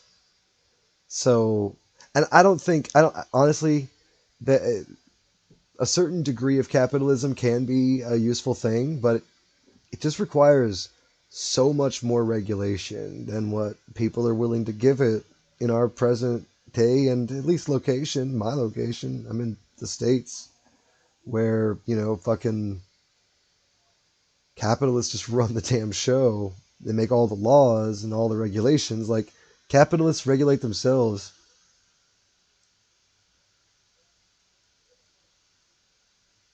Yeah.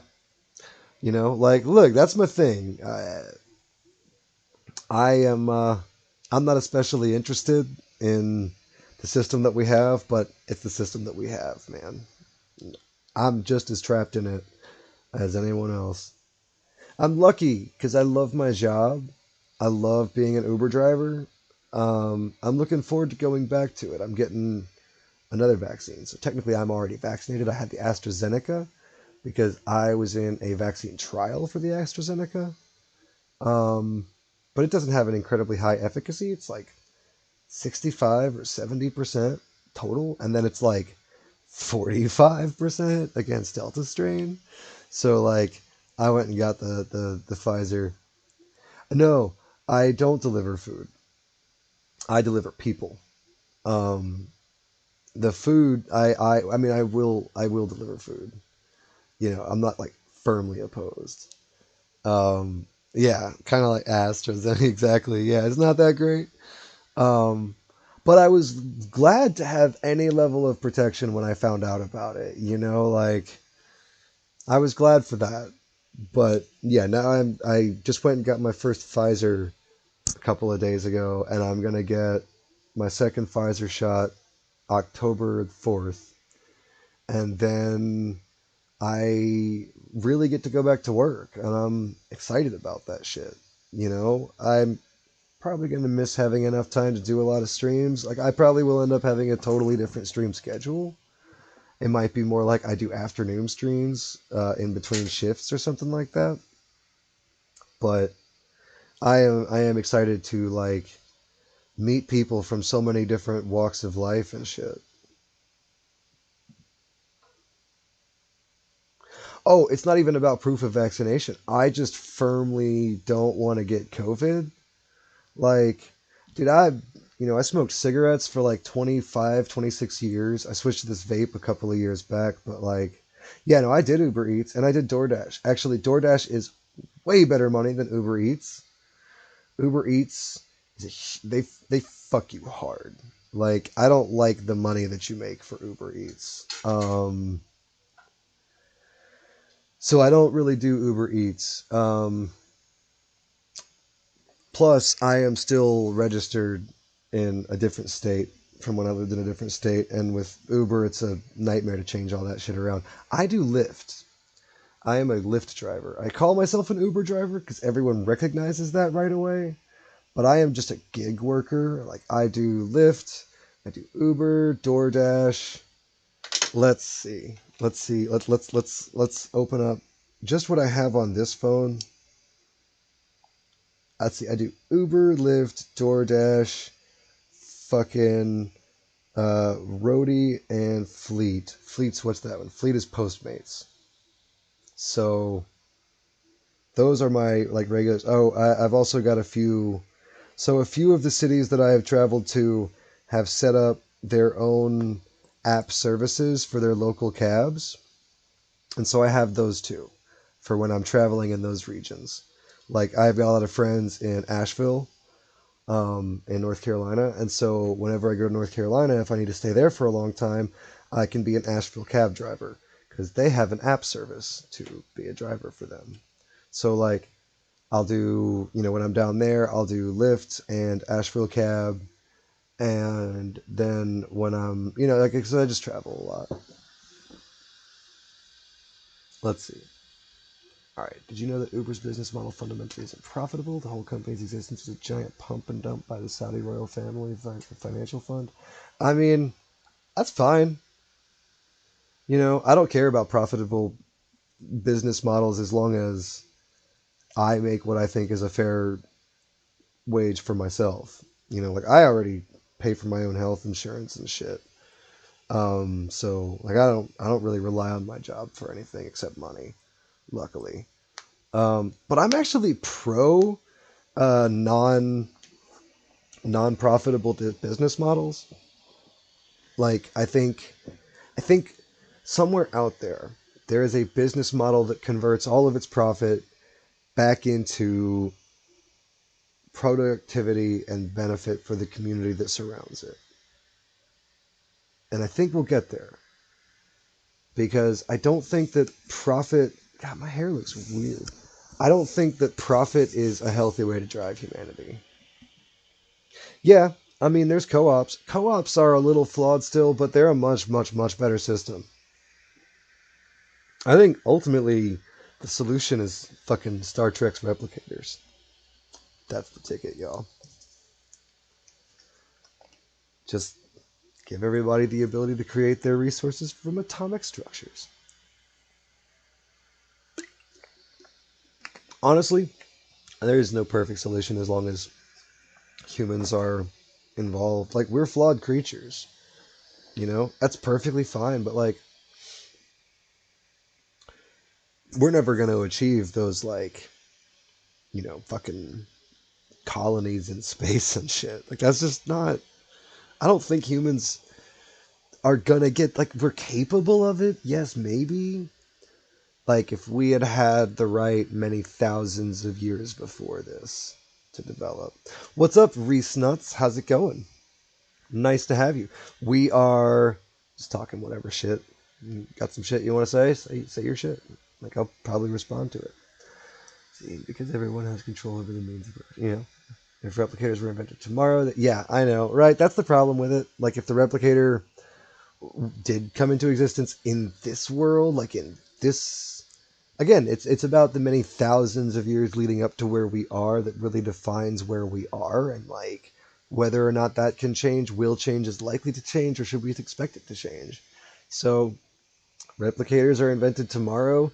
They make resources completely irrelevant because they take hydrogen atoms from the fucking universe and just build things from fundamental blocks. Like, yeah, that'll immediately become a product and a commodity controlled by some group. Like, I don't know who, not even well controlled, mind you, but like they'll own the copyrights and patents or whatever, and then yeah, it'll just be another product on the market. Like, you'll have to pay, some bullshit ludicrous amount of money and like your firstborn and like your puppy, but honestly, I think that something like that, if it were invented, would by and large would I don't like to say shit like it would be suppressed because again, I don't think people are super capable of conspiracies, but I think that if a person did not spread their idea quickly enough, did not disseminate their idea into the population, then it would not be impossible to prevent a discovery from happening right now. Now, the thing is, you cannot prevent the discovery of a thing that's actually tangibly doable forever, like no matter what you do. There's a saying that I like to live by. I don't know if I got it from somewhere, if I made it up one day. I have no idea. But you have two choices with progress. When it comes to progress, you can either move with the flow of progress or you can be crushed beneath its tide. That's your options. And so essentially, it is to say that like it's impossible to genuinely shut down something that is real.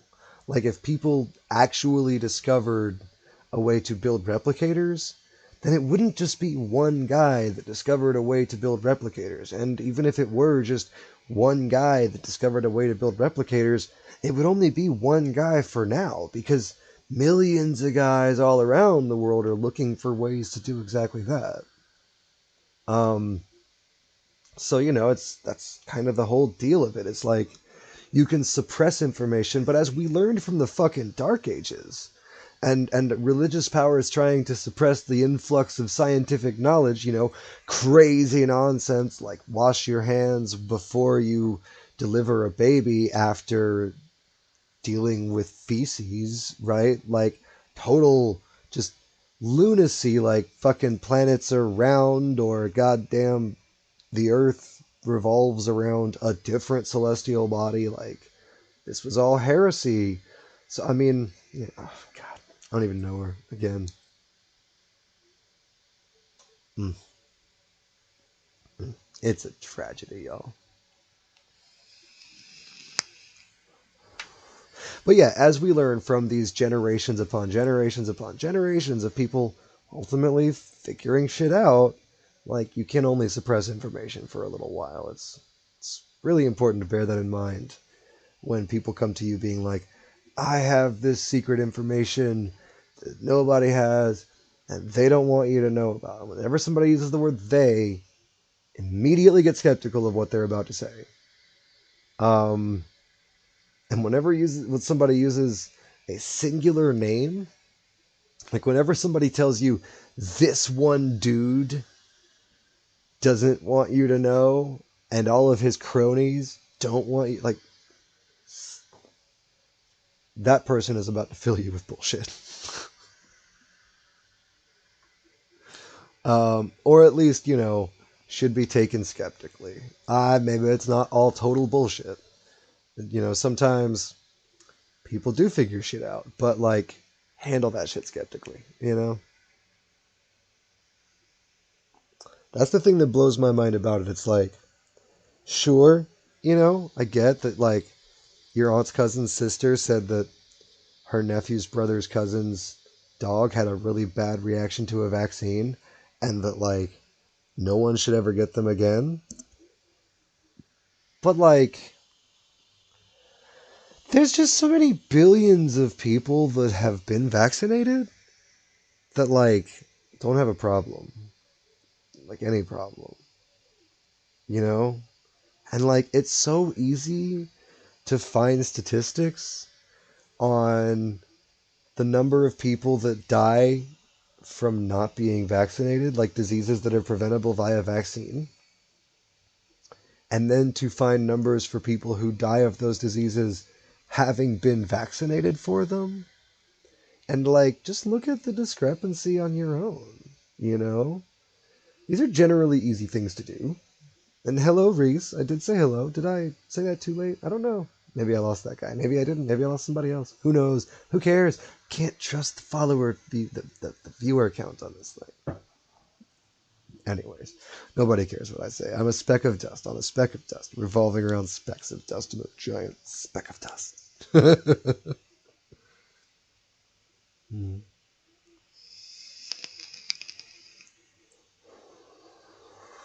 I do that, man.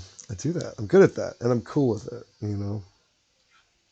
Not everybody, not everybody can handle the fuck. I don't know, whatever it is that I am. The rapid fire. Sure, it's rapid fire. That's for sure.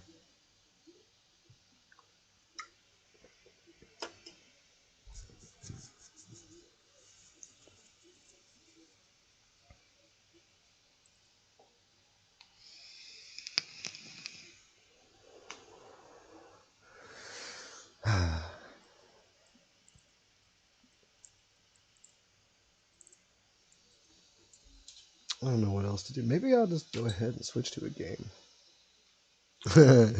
Maybe I'll just play a game and just continue to chat with you guys and not show my game. That would be a very rude thing to do, I think. I don't know. I don't feel super duper like playing a game. I'm just kind of waiting out the clock tonight, honestly. Like, I'm on stream because I have no other way to really kill the evening until I have to take my meds. Tomorrow I am like quadruple booked. And I gotta be up early to do so much shit. So, but my meds are on a schedule, and I have to stick with that schedule, so I am up until then regardless. That being said, I need to be right back real quick. Um, I will. What do you guys want? Some elevator music or no elevator music? Too late. I'm already pulling it up. Whoa, that was quick and sudden and loud. No, not that. That was. That's soft.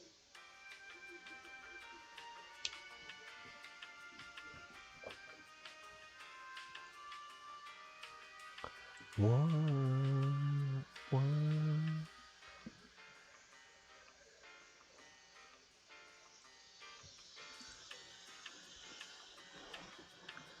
All right, I'll be back here in just a minute. I don't know if I need a be right back screen for this particular instance. I kind of feel like my empty chair will tell you that.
Shit, you guys.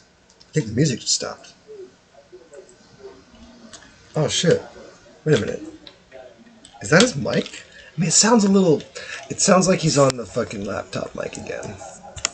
It's probably easier when he needs to snag. God. That guy. Oh shit, he's live. Hey, we're live, yeah! Sorry, yeah, anyways, I had to switch to I'm using my laptop's mic, but I did kill the fans, so that shouldn't be nearly as loud and irritating. I don't know where the fuck to put my headset. There we go. Close the door. My kid's been falling asleep to, like, these dudes on YouTube that, like, buy shit on eBay and, like, just buy weird shit and, like, fucking test it, or, like, use it, or, like, mess around with it. And it's just, like, it's not like they have a specific category. It's not like they're, like, buying science kits and testing them out or some shit like that. They're just kind of, like, it's just like, look at these silly pants. I wonder how this guy would look in them. Kind of stuff. Yeah, I don't know. It might be eBay. It could be, I think some of the stuff they get is on eBay. Some of it they get is on Amazon. They're just, it looks to me like it's basically just dude shopping videos. I don't get it. Doesn't make any sense to me, but, like, it is what it is. Let's see. I wonder if we can have some royalty-free.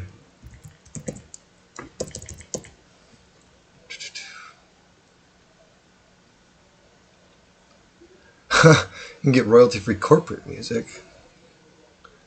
I would like some chill music, maybe?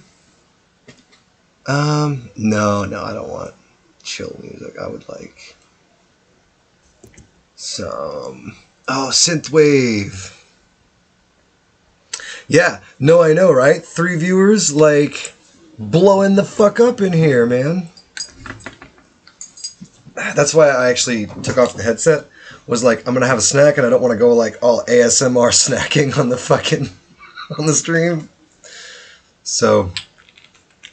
God damn it, I should have opened these fucking things in the kitchen. Oh, I need to get a husband to open this shit for me. Alright, let's see. Let's try some royalty-free upbeat hip-hop. Alright. Why not? Let's see, that's only 2 minutes. How am I supposed to use that?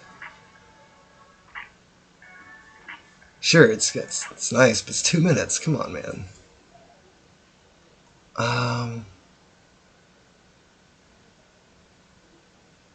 I'll bet it's actually really fun to play on lower speeds. Yeah, because that's the thing. You blow through the air. Like, you don't have any time to build any of the shit you research at the end of that science tree. You know what I mean? Like, space projects and shit. Like, I have a game, that game that we played on stream, where we ended in Japan. You know, the one where we were in last place almost the entire game, and then in the contemporary, just shifted everything into science and completely blew everyone out of the water. Yeah, that game. I have been continuing on that game at post-game. You know, like, I'm no longer working towards the victory. The victory's already won. I just want to build the biggest, most gigantic city that has ever existed. Like, I kind of really enjoy SimCitying the game because of the fact that I can merge my cities and detach my outposts and shit. Like, I could probably detach an outpost and make it a city. You know? But I've been just building Ultralopolis. Like, conquering neighbors. And then saving up resources. My capital city on that game is currently producing, like, over 200-something thousand production. It's kind of bonkers.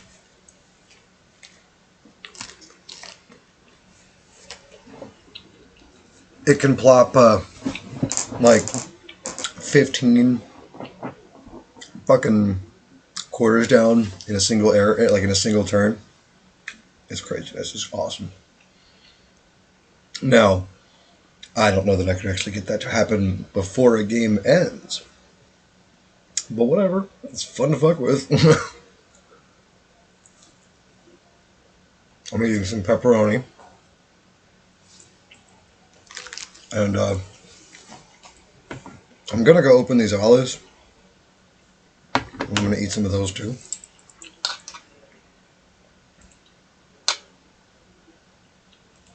I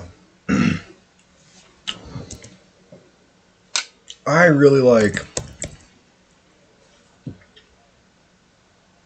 cured meats, cheeses, and olives. That's my shit, man. Let's see.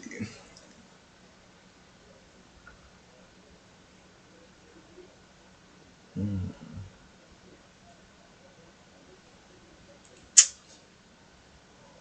3.5 minutes? Oh, well, it's got multiple tracks. Okay. Well, what do you have then for us?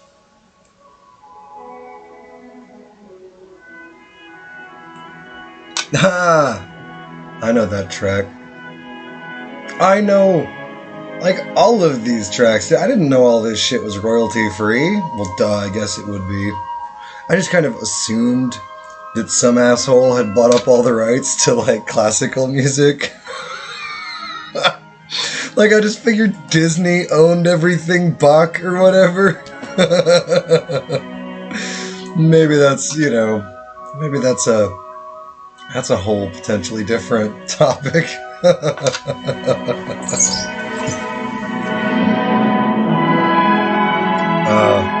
Explains why I hear in so many like YouTube videos and stuff these days.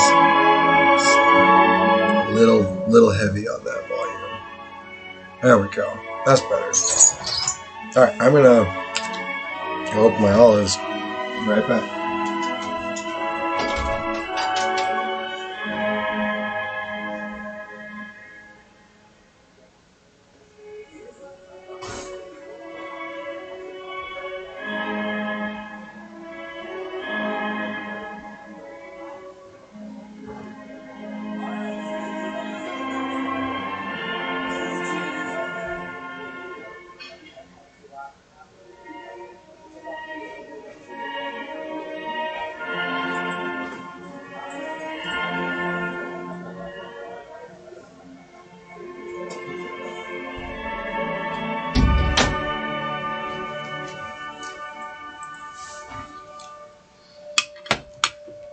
Okay, we return.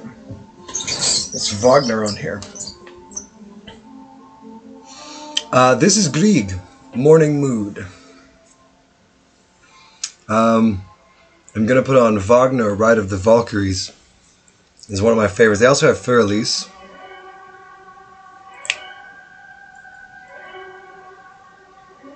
How could you not like Ride of the Valkyries, you know? Ha! Got him! Hitting them hard and below the belt, El Goso. I can appreciate that. I believe people say like fighting fair, right? But I was never a big guy growing up. These are olives. Let's see. Walmart brand stuffed manzanilla olives. I eat a lot of kind of weird foods. Like some of my favorites would be, love them. Just give me a jar of olives. Like this will be enough. This is food for me for like 4 or 5 days. Like I can just eat olives. Not so much. I mean, some bell pepper. Yeah, I'm not bad on bell pepper. I don't mind those. Pickle. I'm a little particular about my pickles. Those I like a certain way. This is a stick of pepperoni. Oh, it's what's left of one. After I've done this, I like cured meats, cheeses, olives, fruits.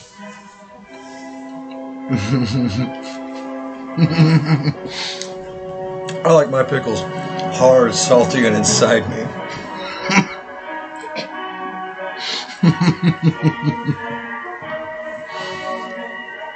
I don't know about salty. Maybe that's not the accurate word for pickles, but they kind of. Maybe it's not a totally inaccurate word for pickles. Who cares? Pickles are yummy though.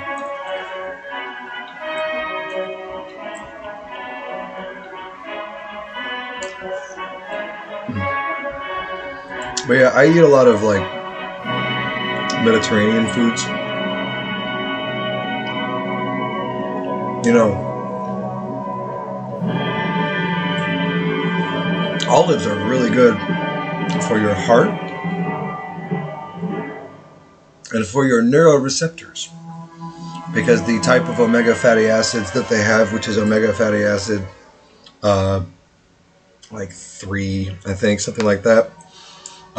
But the type that they have is particularly good for your gray matter and your prefrontal cortex.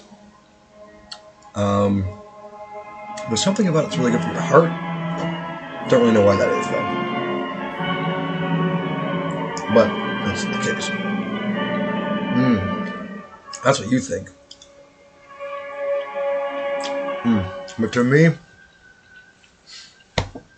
oh, they're so good. They're so good. Yeah.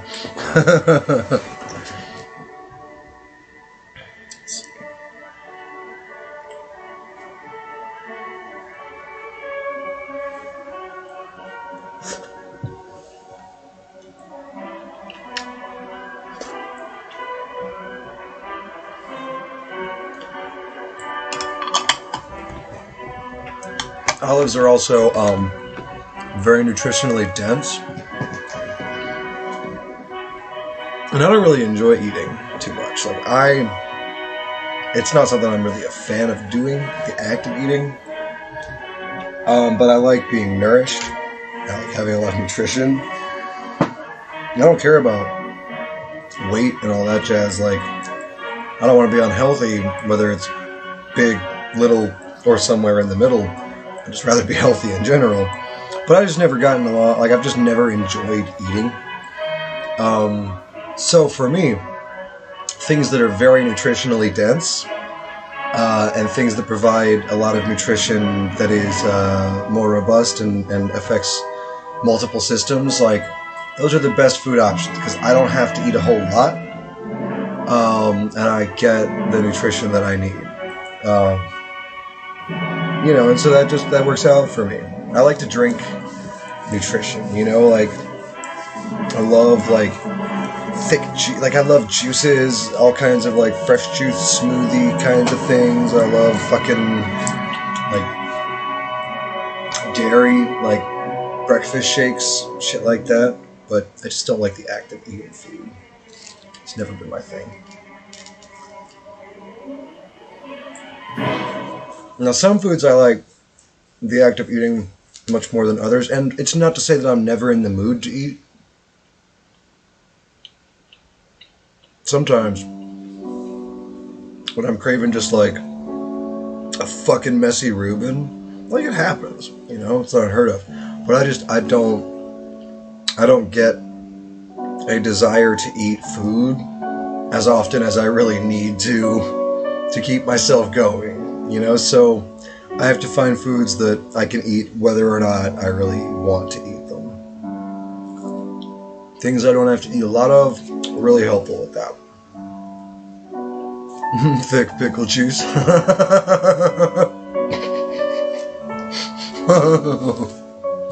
Oh man. Yeah, that thick pickle juice. I do. Pickle juice is delicious. It's like a shot. When somebody first told me about a pickle shot, I was like, you gotta be kidding, that sounds awful. And then I tried it, and it was pretty awful. But like, I get it. The pickle juice really does cover up a lot of, not quite all of, the alcohol taste. And yeah, liquor isn't quite the same texture as pickle juice. Liquor is thicker. And you can tell if you're not really a liquor drinker. I'm not really a liquor guy. I mean, I'm more of a liquor guy than a beer guy, but you know, as established, I'm just not really that into alcohol. It's not I don't judge, you know, if it's your thing and like you're not damaging the lives around you, shit like that, like go for it, man. Do your thing. But doesn't suit me. Does not, you know, work well in my system. I will say, if your alcoholism does affect the people around you, then like it really, really, really affects them, and that's a problem. At least like statistically. Maybe not in any random individual's case, but like, don't become a statistic, you know? That's one of my many goals in life, to not become a statistic. I don't know, I guess there's some statistics I could stand to be like statistically the most awesome dude ever. Or like statistically the planet's most preferred ruler. That'd be great, you know? But like generally speaking, I don't want to be a statistic. Like statistically, I wouldn't mind being like statistically the person that did something amazing or shit like that. I don't know. I don't have massive aspirations, if I'm going to be totally real. Like, I got big dreams. You know, we all want to be the president someday. But that motivation, you know, the actual getting out there and doing the shit.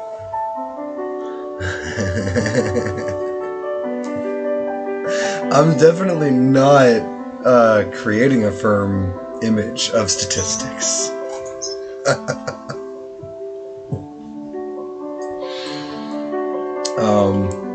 I mean, I have a firm grasp on it, but that's, you know, that's another communication thing. Or at least I have a firm enough grasp that, like, I often find the right conclusions, the ones that are agreed upon by other people who are smarter than me.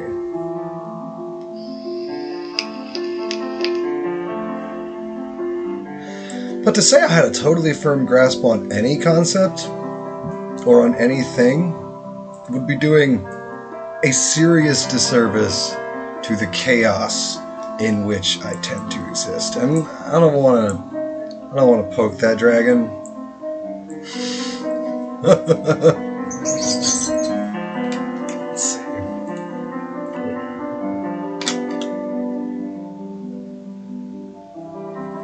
What else do I have here? There's Chopin. I think Chopin. Oh, there's some Tchaikovsky on this list. Let's see. Is it one of his good ones? I don't know them all by their names.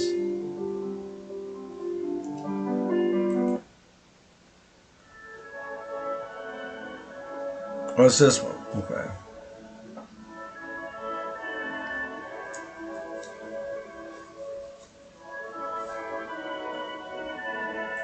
This is part of the Spring Symphony, I think. All of these are just like clips, basically. Because, you know, actual classical songs are like 45 minutes long. So these are all just like 5-10 minute clips of them. They also have a tendency to like loop back on themselves, you know, and like repeat the same bars as they did earlier. So they're good things to make clips of. They have Beethoven's Fifth. Dun dun dun dun. That's Für Elise, isn't it? Yeah, that's the Fifth. Yeah, no, Für Elise is dun dun dun dun. Yeah, no, Für Elise is a totally different one. I can play the first like 7 notes of that on a piano. I mean, not like right now, I don't have a piano. But like, if you sat me in front of a piano, at some point in my life, I learned the first like 7 notes. And like, give me a few minutes and I could find the keys and do it. Because it's a simple pattern. Like, I remember the pattern. But I could not for the life of me tell you, like, it's these keys on this, that, or whatever. I don't speak piano language. I don't speak music language, honestly. I'm a huge fan of music, like listening to music and experiencing music. And I play some guitar and stuff like that. Like I play a little bit of music, but I never learned to read music. And I never really learned, like I never learned the way that people know how to do music. I was given a guitar and I started making noises on it. And then I did learn some chords. So like I know a few chords. I know like A minor, G, I know an F, A minor 7 suspended, which is a weird one, but yeah. I didn't do music like other people for the most part. Let's see. Who never learned to read music? Beethoven? Yeah, no, I know.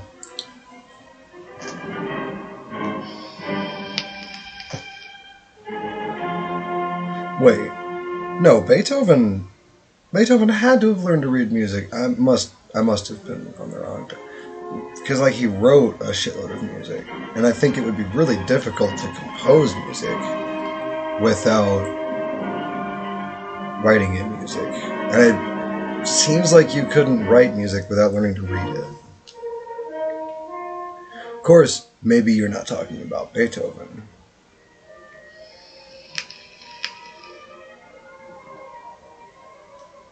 I'm looking at Beethoven. You might be talking about me for all I know.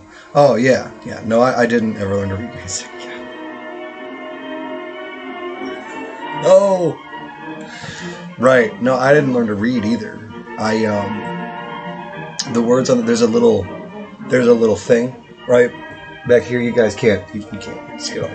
But it's a text to voice adapter I had installed in my teen years. I'm not sure. I identify as a machine. I'm not sure if I told you guys that or not. No, I don't. Yeah, that joke started off the rails and it just stayed there. And I'm like, good with it. Whatever. Bye, joke. Who needs rails? Where we're going, there are no roads. I know roads, not rails, but whatever. Same diff. Finite places where one can travel.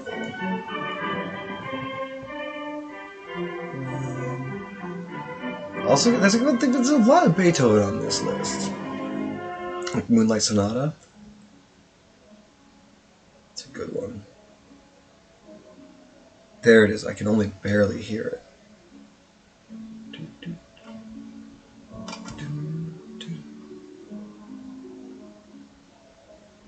Wow, such a quiet version. Furlies.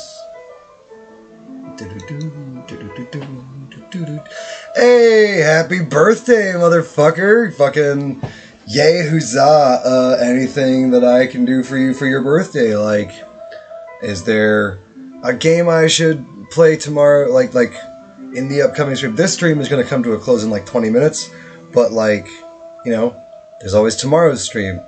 You got a request? You want to do a multiplayer? You want to kick my ass around on Humankind or Civ or something? I'll be happy to do a birthday stream for you or some shit like that. Alright, cool. I get that. But yeah, like,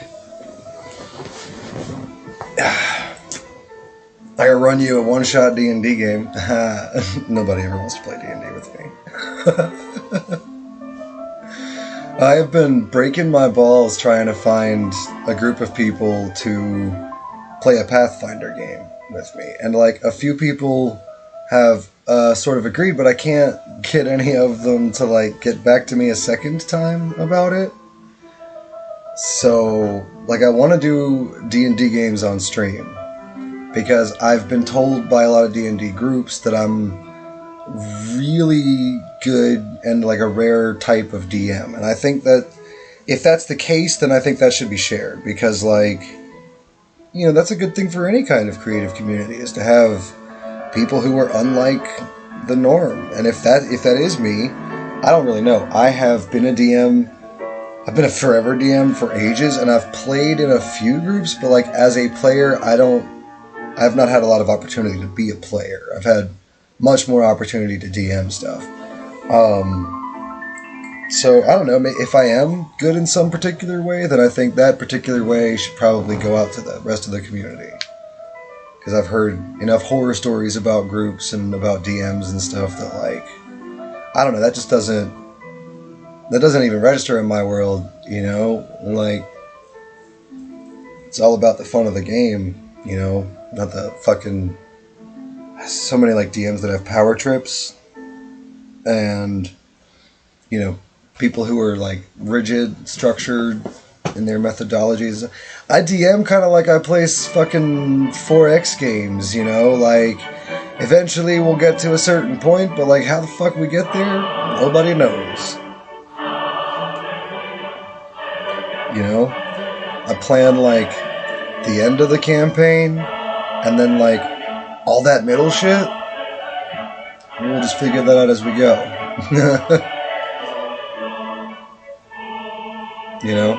I plan that like you guys will have an encounter with orcs, right? But like I didn't think about what kind of orcs, whether it was going to be a violent encounter or not. Maybe you just come across like a village of orcish vegans who all practice Bikram yoga.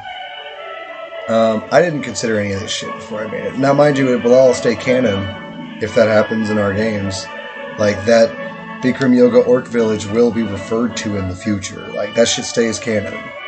But I don't plan things. It's just, where does I'm on as much of an adventure as my players, which is the main reason that I play Pathfinder. Like, I know that game balance so well, and I know what options are available for both players and DMs for monsters and characters, and at generally what level any given thing would be available to those things, and like what power level that equivocates to and stuff. I know that system so well that I can be comfortable in having absolutely nothing planned. Like when I say that you'll meet up with a band of orcs, like I'm not even gonna open the monster manual to see what the orcs stats are. It's just like, all right, we have a 3rd level party. Let me just slap down the like 10 core stats that I need for 3rd level orcs. And I don't reference materials. Like it's all like I just know in my head that like an orcish druid at 3rd level would have a BAB of +2 because the druid, like the orc level technically gives them 1 BAB, but orc isn't. It can be a monster race or it can be a player race. So like it's got class levels. Then it doesn't have like monster race levels, right? But if it has monster race levels, then it could still be a level 1 orc. At which point it would have a +0 BAB. Then druid gets a 0 BAB, and then 1 and 2. So if it was a monstrous orc druid, it'd have 2. Like, I'm rattling off a bunch of numbers that don't make a whole lot of fucking sense and don't mean things, but that's the process of it. Like, one of the biggest things that I teach people when it comes to teaching people to run games is that you should never, like, learn a creature's stats, and you should never, like, specifically set up, like, numerical hard rules, right? You should learn the range of things. You should learn that, like, instead of learning, like, specifically what a troll's stats are and knowing a troll inside and out, you should learn a 3rd level fighter. You should learn what the players are, like, what a general average, this or that would be like. Like, if you had a bunch of 5th level players, like, a troll or two trolls is a reasonable encounter. And, you learn that based on, like, how CR is calculated and, like, what characters are, There's a lot of these things that I've picked up over tables over many decades of various Dungeon Masters guides. And so, like, one of the best rules for balancing out a creature is like if you're unsure about the armor class of it, then check it against a fighter with no strength modifiers, BAB. And if that fighter can hit on a 15, or then it's a challenging encounter. If that fighter can hit on a 10, then it's an average encounter. And if that fighter can hit on anything lower than a 10, then it's a middlingly easy encounter, depending on how much lower we're talking about. And that's that. That's how you balance all monster armor classes. What is a fighter of the level I'm looking for able to do without bunches of modifiers? Or, if I happen to have heavily modified players, then it's easy enough to be like, what is fucking Jared able to do? Like, dude's got 18 strength, but he's, like, if your party's fairly, evened out, that kind of works. Sometimes you end up with a character who's like crazy beefcake powerful, right? And you have to make the choice between balancing encounters around them or having them balance themselves more to the rest of the group. And I don't love to kick anybody's power fantasy in the nuts, so I tend to balance encounters more for the stronger ended characters, but I try very hard to provide very easy to access means by which the less min-maxy players can have a similar effect. If somebody's playing a healer, but they don't want to spend, they don't have, they have a job or fucking wife, kids, whatever, and like, they have a few hours a week they can read through D&D stuff, they don't have time to try to like min-max the guy to be the ultimate something, then like, I'll talk with them and be like, is there anything you want to focus on? Is there anything you need more, you want more out of your character? And then they'll be like, yeah, I really wish that I could throw like some more damage at some point. Like, I feel like I'm getting the heals out and I'm doing my job there, but like, I feel like I'm doing such a perfectly fine job with that I have extra time and I got nothing to do in those turns. Okay, well then, over the next few adventures, I will figure up, some kind of an item or whatever that maybe, like right off the top of my head, I could give you an item that allows you to drop cast harm spells instead of your heal spells, right? And that's just like a very basic kind of thing. So like you would have, the Staff of the Thurge or whatever, so you can drop cast a damaging spell instead of using one of your healing spells, you can just burn that charge and deal some damage to an enemy. I try to do that in accordance with like, if I have a really powerful gamer, somebody who's like super into the meta and really wants to be beefy and awesome, then like I'm going to tell them very flatly that like, if I let you do that to the exclusion of allowing power for the other characters, even if it means that I am granting them power they don't fully understand, then I'm not a good DM and I'm ruining everybody's fun to let one player get off. It's not my deal, man. So, it's fine if that guy wants to rein it in and says, no, you know what? I will build this fantastical character, right?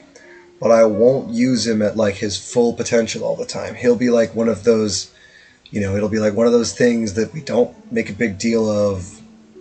Kind of like, all right, cool, yeah. If we're not stepping on the other player's power fantasy, that works fine.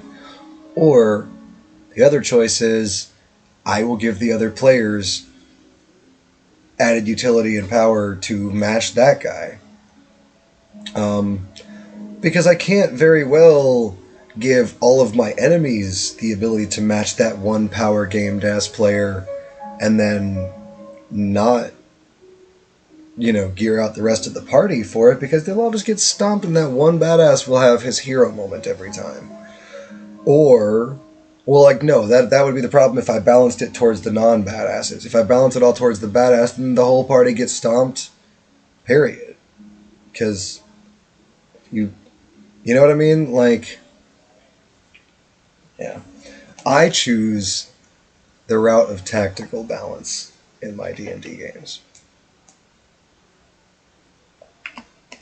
I don't believe in throwing some big baddie at you all the time, where it's like this guy and his like four henchmen, and like you fight them, and that's it. It's like I like doing strategic things, you know, like in early levels. If you're only level 2 or 3 or some shit like that, or level like 4 or 5 or something, watch out for fucking goblins on cliffs, yo.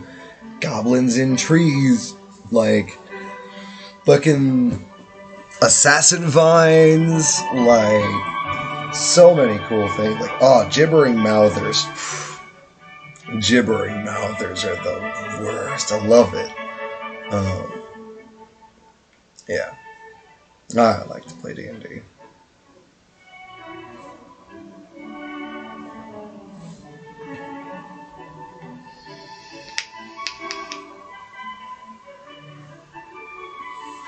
I'll get a group who's up to the stream, who's up to doing a D&D stream one of these days. I might just have to start doing it. You know, just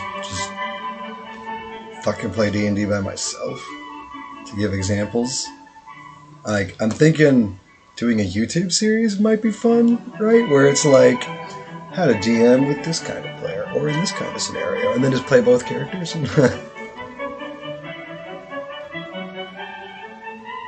Because I think that dungeon mastering has a lot less to do with a specific system. It doesn't matter what system you play. Whether you're playing D&D 5th edition, D&D 1st edition, Pathfinder, Vampire the Masquerade, or the official Chuck Tingle pen and paper role-playing game, which I have. Like, DMing is... I mean, those are just the numbers. That's just the mechanics. DMing is something different. It's an art.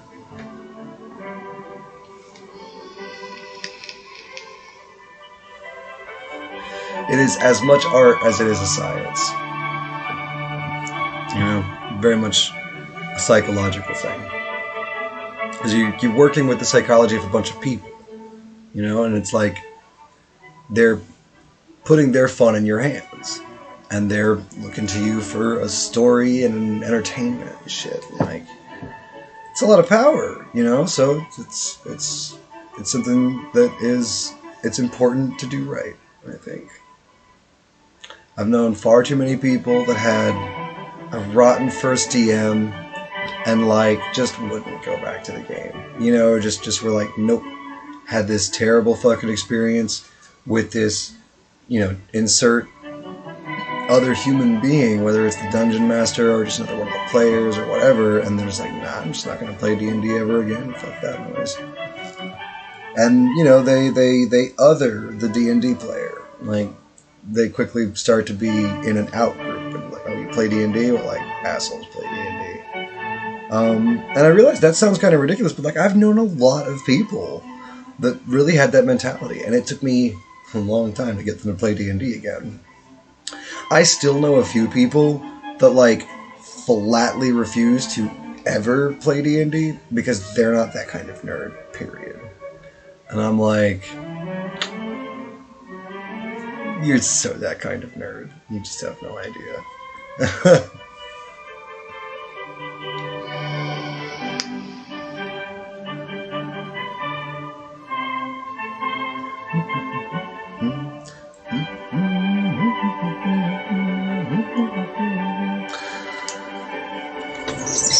I've never been a fan of Mozart. Mozart is violent, forceful. I'm not fond. Let's move right along. I don't hate every Mozart, but I'm just not a fan.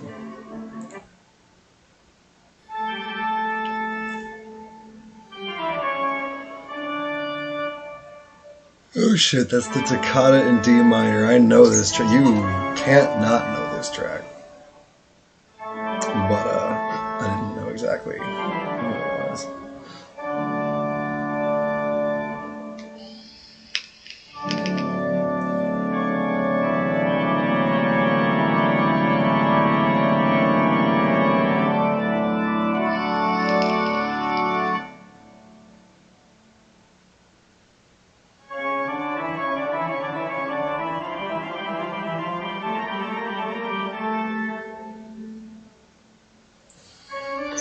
I feel like I know this name in the Hall of the Mountain King.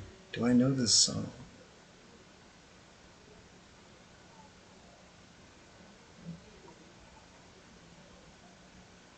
Oh, Canon in D major.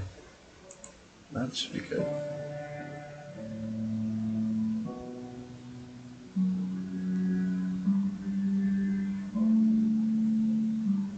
Doesn't sound very major. It sounds pretty minor to me. Oh, okay, there it is.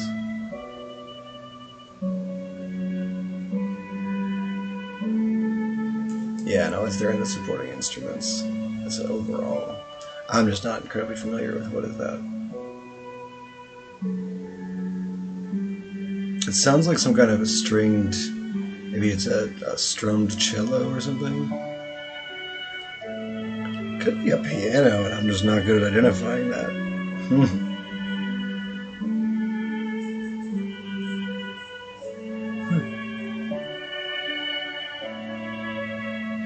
Now this I happen to know is copyright. We Wish You a Merry Christmas? I'm pretty sure that's a copywritten song, you guys. Oh no, I'm thinking of the birthday song. The Happy Birthday song is copywritten. So you have to like make up your own birthday songs to like... It's so fucking stupid. That's why movies like never have the happy birthday song, like the actual happy birthday song we all know, so like that happy birthday to you know, that whole deal. It's because it's copywritten. So like that's why characters in movies always have some goofy birthday song like birthday, birthday, birthday, it's your fucking birthday, like that kind of thing. No shit. Alright, cool. Sweet. I mean, I'm pretty sure that the happy birthday song is too old to be copywritten too. But, like, there's all kinds of loopholes. Disney created a lot of loopholes in copyright laws. Okay. Cool. I didn't know that. That's cool. I'm glad to know that has been struck down. So now, I'm really curious why every character in movies has to have their own birthday song again. I wonder if that just became a thing. They just did after that. You know? That, like, that's just now the way it's done. That's something I need to check that out. I'll probably never think of it again, but yeah. I mean, yeah, written in the 1500s is... I'm so like... Okay. I mean, fair enough. I would wager... It's less sensational to find out that it was struck down than it is to find out... Like, it's less sensational to say, by the way, that song's not copywritten anymore than it is to say, did you fucking know this song you've always been singing is copywritten? Like, there's a certain sensationalism to it, and you know, sensationalist sells news. Like...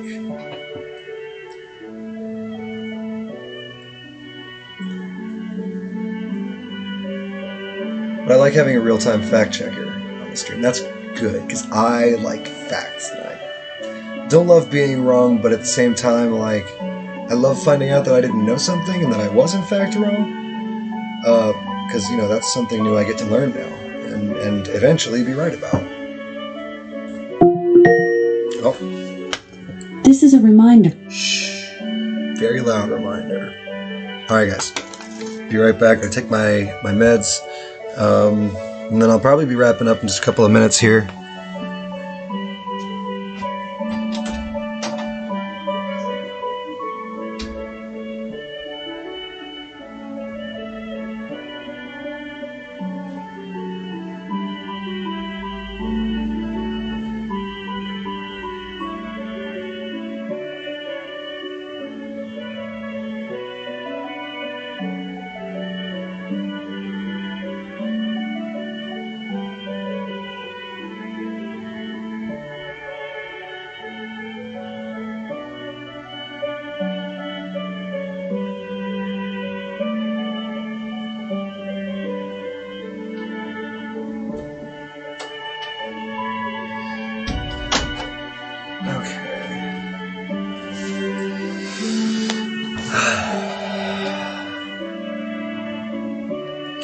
So I'm thinking I'm going to do a 24-hour stream pretty soon. I'm going to there'll be like some games, some just chatting.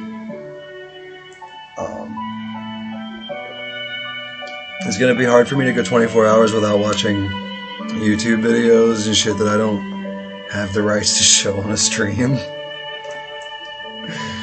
But hopefully I'll have chatters and stuff to keep me occupied. The thing about a 24-hour stream is, like, I kind of feel like maybe it's a little ridiculous for me to do it. Because, like, I'm going to spend 20 of those hours, you know? Like, 16 or 17 of those hours pretty much just hanging out by myself on a webcam. But, I don't know, it's kind of one of those things, like, you know, if you don't do it, then you can't know, right? Like, I would like to have my stream grow. It would be really cool if someday I could make, you know, part of my living off of doing a stream. That'd be awesome. But, like, you can't do that if you're not gonna start doing shit that, like, makes the stream grow, you know? Like, doing the special events and the 24-hour thing. I want to go back to doing a fucking weekly or bi-weekly, like, viewer game.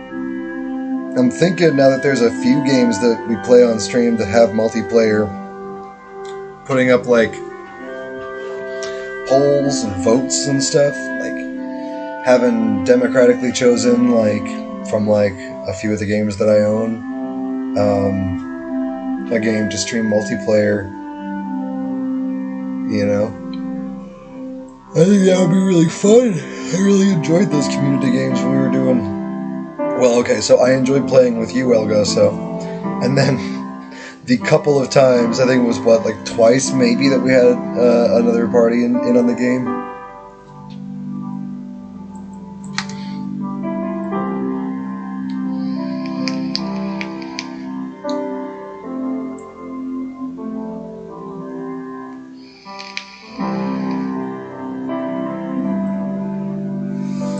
Oh, thank you. No, thank you. No, Amazing Grace, thank you very much.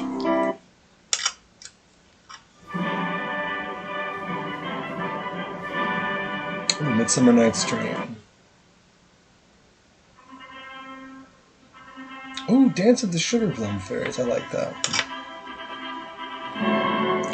Wow, that's the wedding song, really? I didn't know that was Midsummer Night's Dream. Oh, let's see. Yeah, that's the thing, man, is like...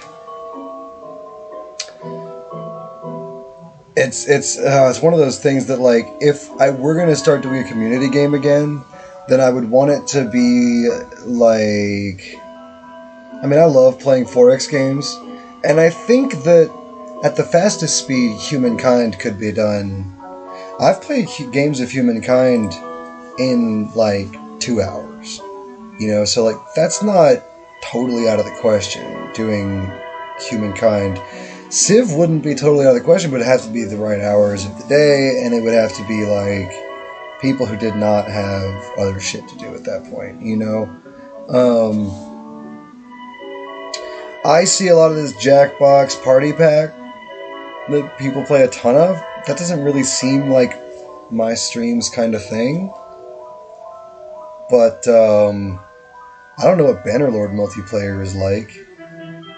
Maybe that's cool. I know a few people on the stream have Bannerlord. What else is it? Let me look at my fucking Steam library.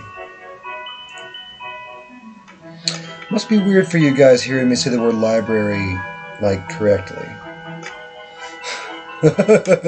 I know that when the people that I watch videos for and, like watch the streams of and stuff, I know, like, when they mispronounce a word all the time, that, like, it's weird for me to hear them say it right. It's like, there's this guy, I watch Destiny videos, and he's you know, he's fine. He's cool. He's a YouTube creator. He's pretty par for the course, but seems cool. Anyways, he can't pronounce the word simultaneously. He says simultaneously. And I don't. The thing about it is that like there's a few things like this in a few streams that I've watched and in a few content creators that I pay attention to where like they have a specific word or like few words. Wait, stop downloading Destiny. Pause. You're gonna fuck up my stream. Stop that shit. Where they like have a word or a few words that they say wrong, and like they've got to know, right? Like they go back and they listen to their videos, and like they know they're saying a different simultaneously than the rest of us are. Right? I mean, I don't know. So, I decided to do an experiment. I see we only have one viewer, it's just you, Elgoso, which is perfect. Because if everybody knew about this, my experiment would be a flop. But nobody's going to go back and watch this VOD. Good things for being small time, right? So fucking... Like, maybe if I ever did get somewhere, like somebody would go back and watch this on the YouTube channel, and they would be like, oh, that son of a bitch. But I've been intentionally pronouncing library that way the entire time. I just do it as like a thing, because I noticed that when I watch enough Aztecross videos, I start to think the word simultaneously. And, you know? And so, like, I'm just seeing if I use the word library enough, will it just, like, fuck with people's ability to use the word library? Silver hears me say library a lot when I'm not saying that. Like, when I'm saying library and I'm saying it properly, she hears it wrong quite frequently because of how much I say it playing Civ games. And she will, like, fucking snap at me from across the room and be like, do not. And I'm like, I said it right, lady. Yeah, the library is where the library. I love that. Yeah. It's funny, so like that's just sort of a thing that I've been doing with this. I wonder how many people know, or like I have fairly decent enunciation and like a somewhat expansive vocabulary. So like I speak pretty well. So I kind of am just like, I wonder how much of, I've granted my small audience, but I wonder how much of them just wonder if I know that I'm saying that wrong, because like I'm definitely saying that wrong. I think it's probably assumed that I know that I'm saying it wrong. But I find that like if you do it with just a word, right, and you make it consistent enough, then it's really you can pull off the like maybe he doesn't know kind of thing. I mean, mind you, that's just like purely my observation, and like I overthink shit like that a lot, and that's based pretty much just on me and Silver and one or two other of my friends who have mentioned that like when they watch that shit. Yeah. Yeah, I mean, it's not like I don't think it's a super common thing, but for me, like, language is a big part of my life. And so I find that I notice that stuff a lot. And I don't judge for it. I think it's entertaining. It's fun. You know, like, I don't have an issue with somebody pronouncing simultaneously wrong. Like, that doesn't bother me a fucking, who cares? You are communicating an idea, and like, I got the idea that you were communicating. So, fuck it. You know, fuck like whether you did it perfectly or not. That's irrelevant. I'm a big fan of like relevance. But it's something that I think strong like a lot about. And I think, you know, if I were ever to get to a point where I had like a big followership, you know, if I was like the big insert game here guy that people went to for a game, you know, if I was the Potato McWhiskey of, I don't know, fucking Angry Birds, doesn't really matter what it is, then like, there would definitely be a percentage of my audience that was like, can he say library? Like, does his brain just not work with that word? Some people have broken words like that, where their brain just doesn't work with that word. It works with all the other ones, but just not that one. I want people to think that library is mine.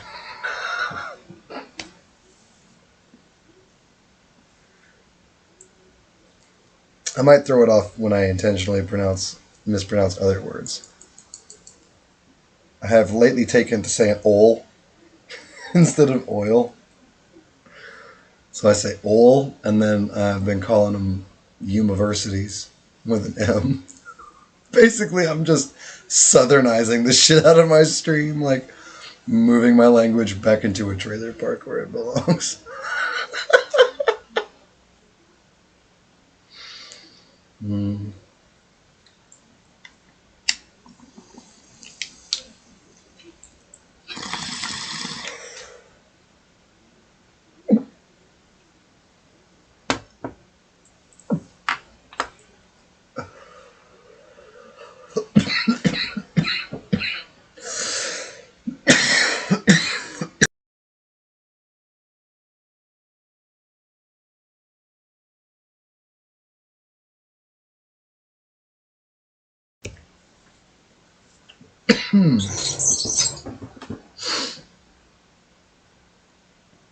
I am trying to get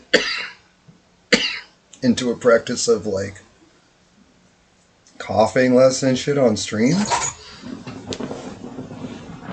I get that it's like taboo. For good reason. I don't think I would listen to videos that were like 30% some dude coughing. That seems unentertaining to me. And I make a lot of dad noises on stream, you know. I sniff a lot. I groan when I get up a lot. I'm glad I don't watch my VODs because, like, I'd probably drive myself insane. I skim them sometimes to see if, like, my quality's alright. Yeah, well, you know, you don't cough, you don't get off. That's kind of the thing. Like, it's one of those things. The more you smoke, I've been doing this shit since I started smoking when I started smoking cigarettes when I was 8, and I started smoking other substances that I won't refer to specifically because their position is nebulous in the world, but a variety of them. When I was in my early teen years, I found my favorites by the time I was in my 20s. I am 37 now, so it's been a lot of time. Like, that's the thing. I've smoked so much that, like, my lungs are still in pretty good shape, but they're highly reactive, right? So, like, when I put shit up in them, they react more than average. But they're still in decent shape. Like, you know, my doctor says that I'm doing fine. I ran the gambit, man. Or I ran the gauntlet. I'm a little vague on that statement, but I have pinned down most avenues with most drugs. I've never like bottomed out and lost my life to a drug. I'm really glad to say that because I've done some drugs that were really dangerous in that way that like you can bottom out, you can lose your life. Uh, but I've experimented with the vast majority of well-known drugs. You know, your common intoxicants. I definitely haven't fucked around with like a ton of different kinds of prescription drugs. I've done some opiates, but I haven't. You know, I did like some oxycodone when I was a kid, oxycontins, um, just kind of like a few of your big staples, but like I didn't get into the whole world of all of it. I sort of avoided a lot of pills. I I went through a few years where I just popped so many pills and like it kind of permanently fucked me up. Um, like I did so much Adderall in my late teens. I'd say I was about 18, 19, more like 17 and 18. I did so much Adderall that my appetite has been fucked up ever since. Let's see. Got me to snort crushed up OTC cold medicine. Just me. Oh yeah, that sounds terrible. Um, yeah, no. If you're gonna do cold medicine, you just ingest that shit normally. Don't snort it. I won't. I won't. Because the way that it works is yeah. That's yeah. That'll happen though, man. Cute girls will get you to do stupid shit. I have done so much stupid shit for cute girls. Like I would say that maybe it's a little shameful to admit it, but like probably 80 to 90% of the interesting talents that I've developed, or like most of the talent that I've developed, and like most of the hobbies I've picked up, most of the things that I've done have been because of some cute girl. I will say that like a lot of the knowledge I have acquired has been my own doing and like has been my motivation. But I'm not gonna bullshit and be like it's purely a benevolent motivation. I just want to be the best me that I can. It's not like that. I fucking hate being wrong. I fucking hate it. I mean, again, I have a mixed relationship with that. If I am wrong, I'm like, yay, new chance to be right about something down the road when I learn more about this thing, right? But like, when I'm having an argument at Thanksgiving, I'm not going to be the one that's wrong. Uncle Dave and his fucking anti-vax lunacy with his eyebrows that reach the ceiling, he's going to be wrong, not me. So like, I devoted myself to actually having the facts. You can just argue until somebody gives up, but I decided to not just argue until somebody gives up because my uncles are dicks. I love my family. They're amazing and spectacular and wonderful people. We get along really well, but we disagree on so much. And so I made it like and I grew up in really religious communities. They're wrong about everything too. And so like, I made it my point to I'm really vindictive, right? I learned early on that I could argue something until the other party just gave up and that I would kind of win that argument, right? Kind of. But like, the deeper victory was arguing with that person until they gave up, went home, looked it up, and had to confront the reality that a 6-year-old or, whatever, like, totally schooled them on it.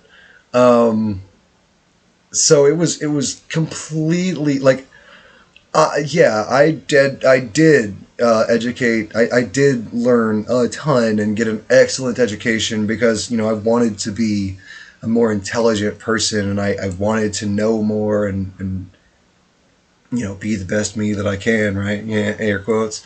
But all strictly because I just wanted to prove to everybody else that I was better than them. So it started in a dark place. As an adult, that motivation has significantly declined. But yeah. Everyone that lives near me that I see on holidays is either at least a socialist or my hippie wannabe sister. Hey man, most of my family that's the thing, my family's super left. Yeah, I don't understand. Normal politics, it doesn't, whatever. No, most of my family are very, like, we agree on the larger political spectrum of things that, like, watch out, like, a lot of my family is very left, but the left has a lot of toxicity too. Like, that's the thing, is, like, I'm very left, but I'm only very left because a lot of the correct answers wound up considered that side of the spectrum. Right? And I don't really believe in us's and them's. I don't really do like a right and a left thing in my own personal perspectives. But I am super left. Like, and I definitely don't agree with people who are super right. And I've had a lot of poor experience with people that have those beliefs, but like,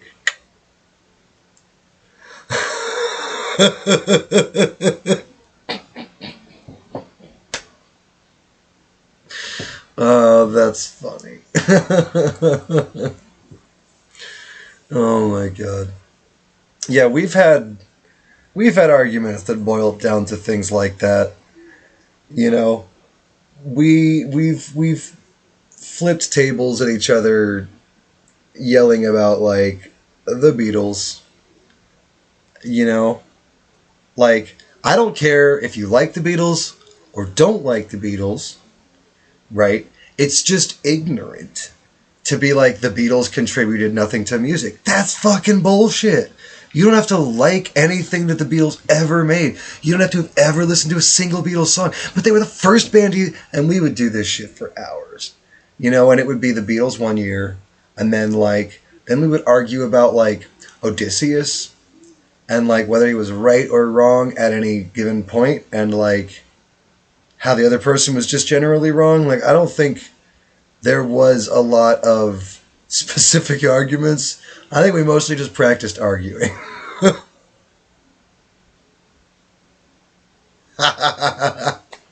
Yeah, you're right. They made some mistakes too. Like no innovator is perfect, but just the moral of the story is that like you have to acknowledge when somebody does do something that ends up forwarding their field. Like congratulations. Like Donald Trump actually got companies to buckle down and make a COVID vaccine, right? Like that was one of the fastest vaccines ever cranked out. And like as much as I just it starts like right here, it's a sharp shooting, like it's not good, but Trump did something right. Yeah, and well, that didn't go over great, but like that, yeah, another fair point about it. You have to give credit where it's due. And that's the thing. Like, you don't always have to like giving credit where it's due, but you have to give credit where it's due. And I think a big part of the problems that we have, especially politically today, is that that's exactly it. Like it's this is true or that is true, but it hurts me some way to say that, and therefore I can never acknowledge it. Mm. Yeah, you're probably right. Like, honestly, there wasn't a way that we could just install our government. It's not how it works. Like, the people needed a lot more than what, like, a war effort can offer. Um, any people who are overthrown by a concentrated group of oppressors, you know, like a Taliban, for example, um, like it's or no, I'm thinking of wait, it was Iraq that was recently reconquered by the Taliban, right? Yeah, it was Iraq. Or no, I don't know. I can't remember. Damn it. See if you go back in time 20 years and get us to actually build a state instead of just a house of straw propped up by U.S. military contractors, then yeah. That's the thing. Yeah, yeah, okay, yeah, Afghanistan. All right, cool. Then I wasn't totally off there. Um, but yeah, like, that's kind of the problem. It was really just an invasion effort that we dressed up with a few humanitarian efforts, like, scattered in between. But, like, what any country in that position needs is like infrastructure, education, and like resources that aren't provided in that same militaristic mode. Like they need psychological resources, they need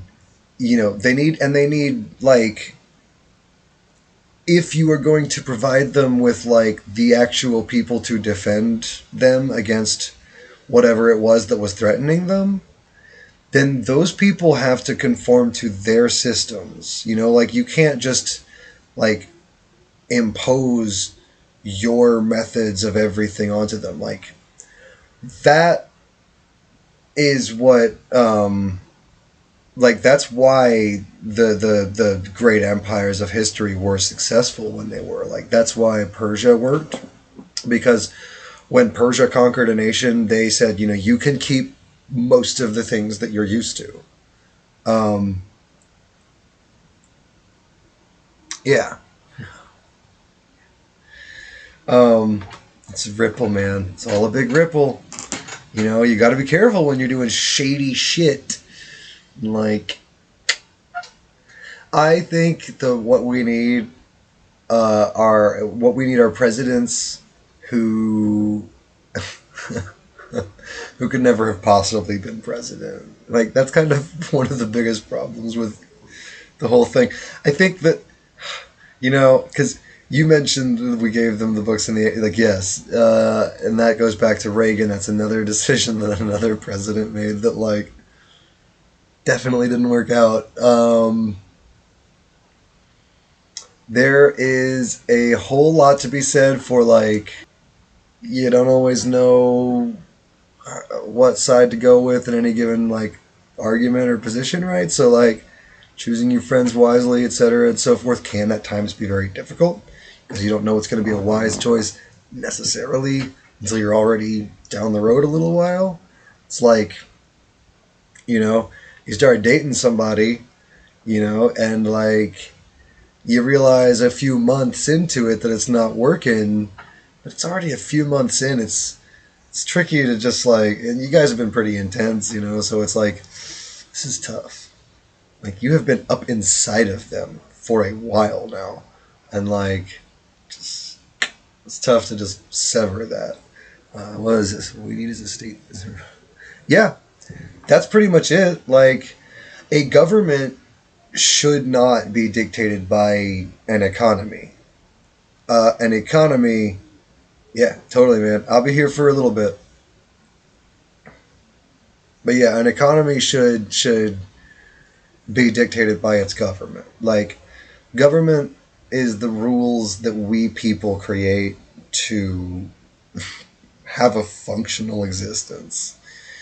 Um, and as a result, like its purpose is to regulate when shit gets dysfunctional. So like right now we have an incredibly dysfunctional economy, and we've had this policy of allowing it to self-regulate for decades, and it doesn't do that. Like we've seen, if you let capitalists self-regulate, then like you just don't get regulation. If you let any group that is really devoted to something or has like a stake of their livelihood in a thing self-regulate their ability to gain that thing, like dude, how many fucking exploits do we use playing games every day? Like I'm supposed to self-regulate, right? You've seen me play Bannerlord. I will be roaming around the countryside of Bannerlord with 500,000 gold in my pocket, enough to buy an entire fucking castle, all of the possessions in it, and the castle, enough to last a fucking the entire time that I'm playing for like reasonable costs. And I'm like, nah, I'm a little shy on cash. I'm not taking that. I need to go make some money. Seriously? No, I don't. I have enough money to play the rest of the game forever. Like, by like level 15, always. Yeah.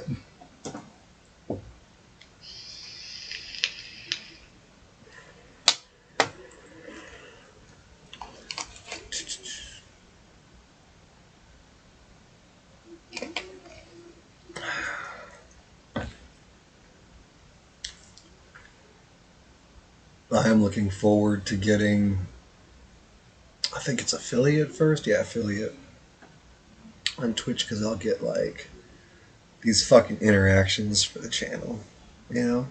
And I got like some ideas for some of them, like fucking make me speak in an accent or some shit for like, because it's the fucking channel points things. I dig that. That's a nifty feature. I've never really been a Twitch guy.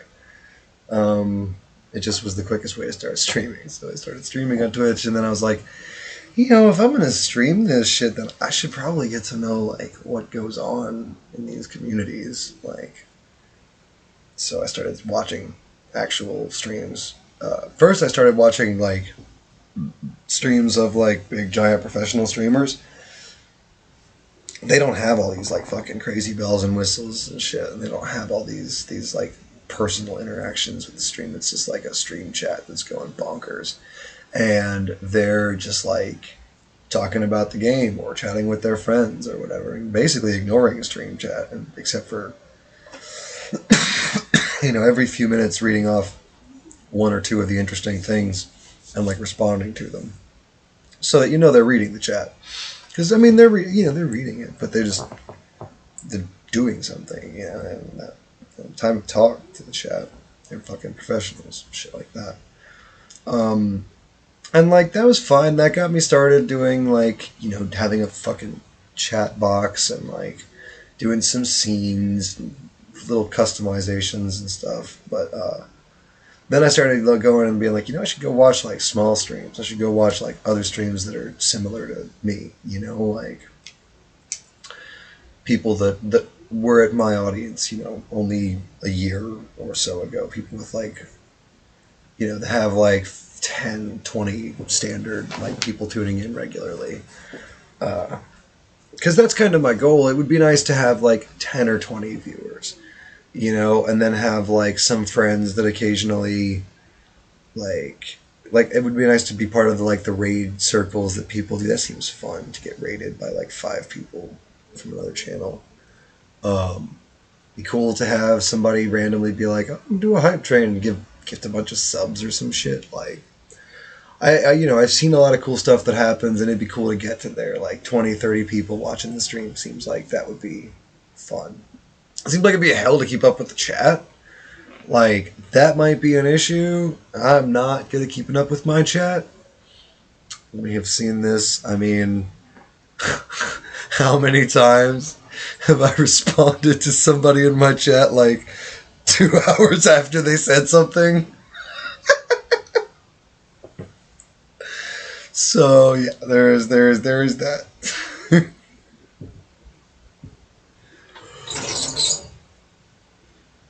I need to actually see if I can set my chat box to not fade. Hey, welcome back, man. What kind of dog do you have? Let's see.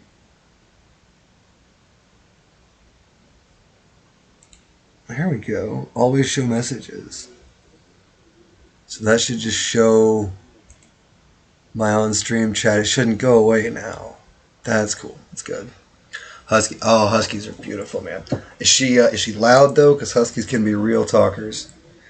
I raised a husky once for a friend of mine. That was a whole thing.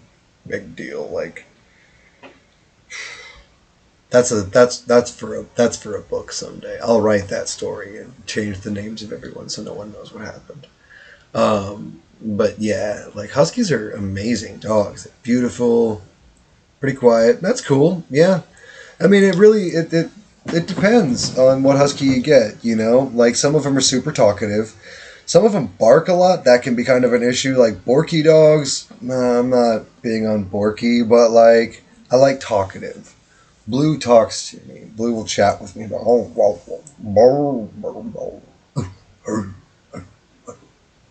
He doesn't bark so much as he just, like, vocalizes. I really like, that's my favorite. I like when a dog will like chat,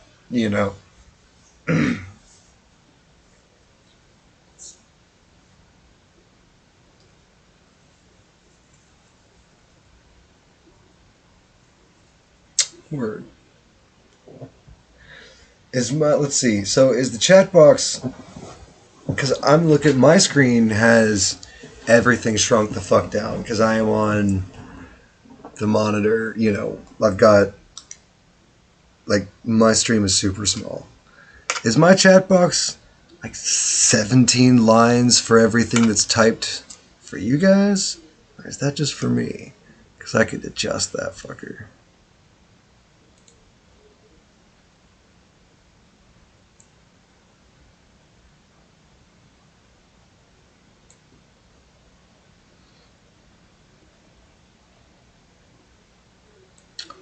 Let's see.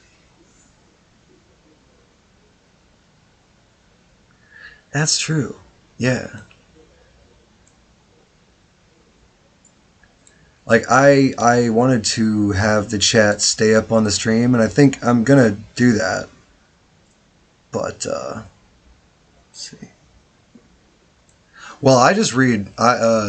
Slobs has this pop out now. Um, it's got this pop out overlay that I use. So actually, this display here that I am currently fucking with is just for the viewers. I use my slobs overlay now. That's just so that you guys can see what the fuck I'm responding to.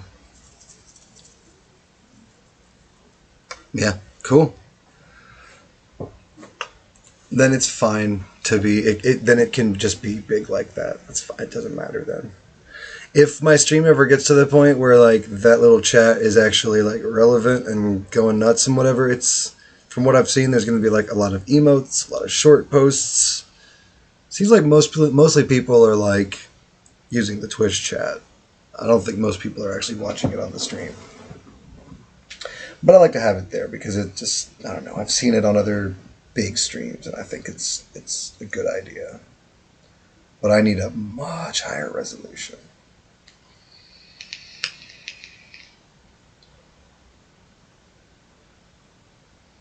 Alright, I gotta head off. I gotta be up in like 5 hours. I got fucking, my kid's got physical therapy and then like a fucking insurance thing. And like, and I double booked my fucking doctors, man. I got one doctor at 2:15 and another doctor at 2:30. I know, that's a whole thing. Anyways, yeah, have a great one. Thank you so much for coming and hanging out, chatting with me. This was my first time ever doing a Just Chatting, and it was nice. I enjoyed this. This was fun. I hope you guys had fun. I hope that you enjoyed the topics and that if any of them piqued your interest, you will go and research them and learn about them and we can talk more on them and etc. and so forth.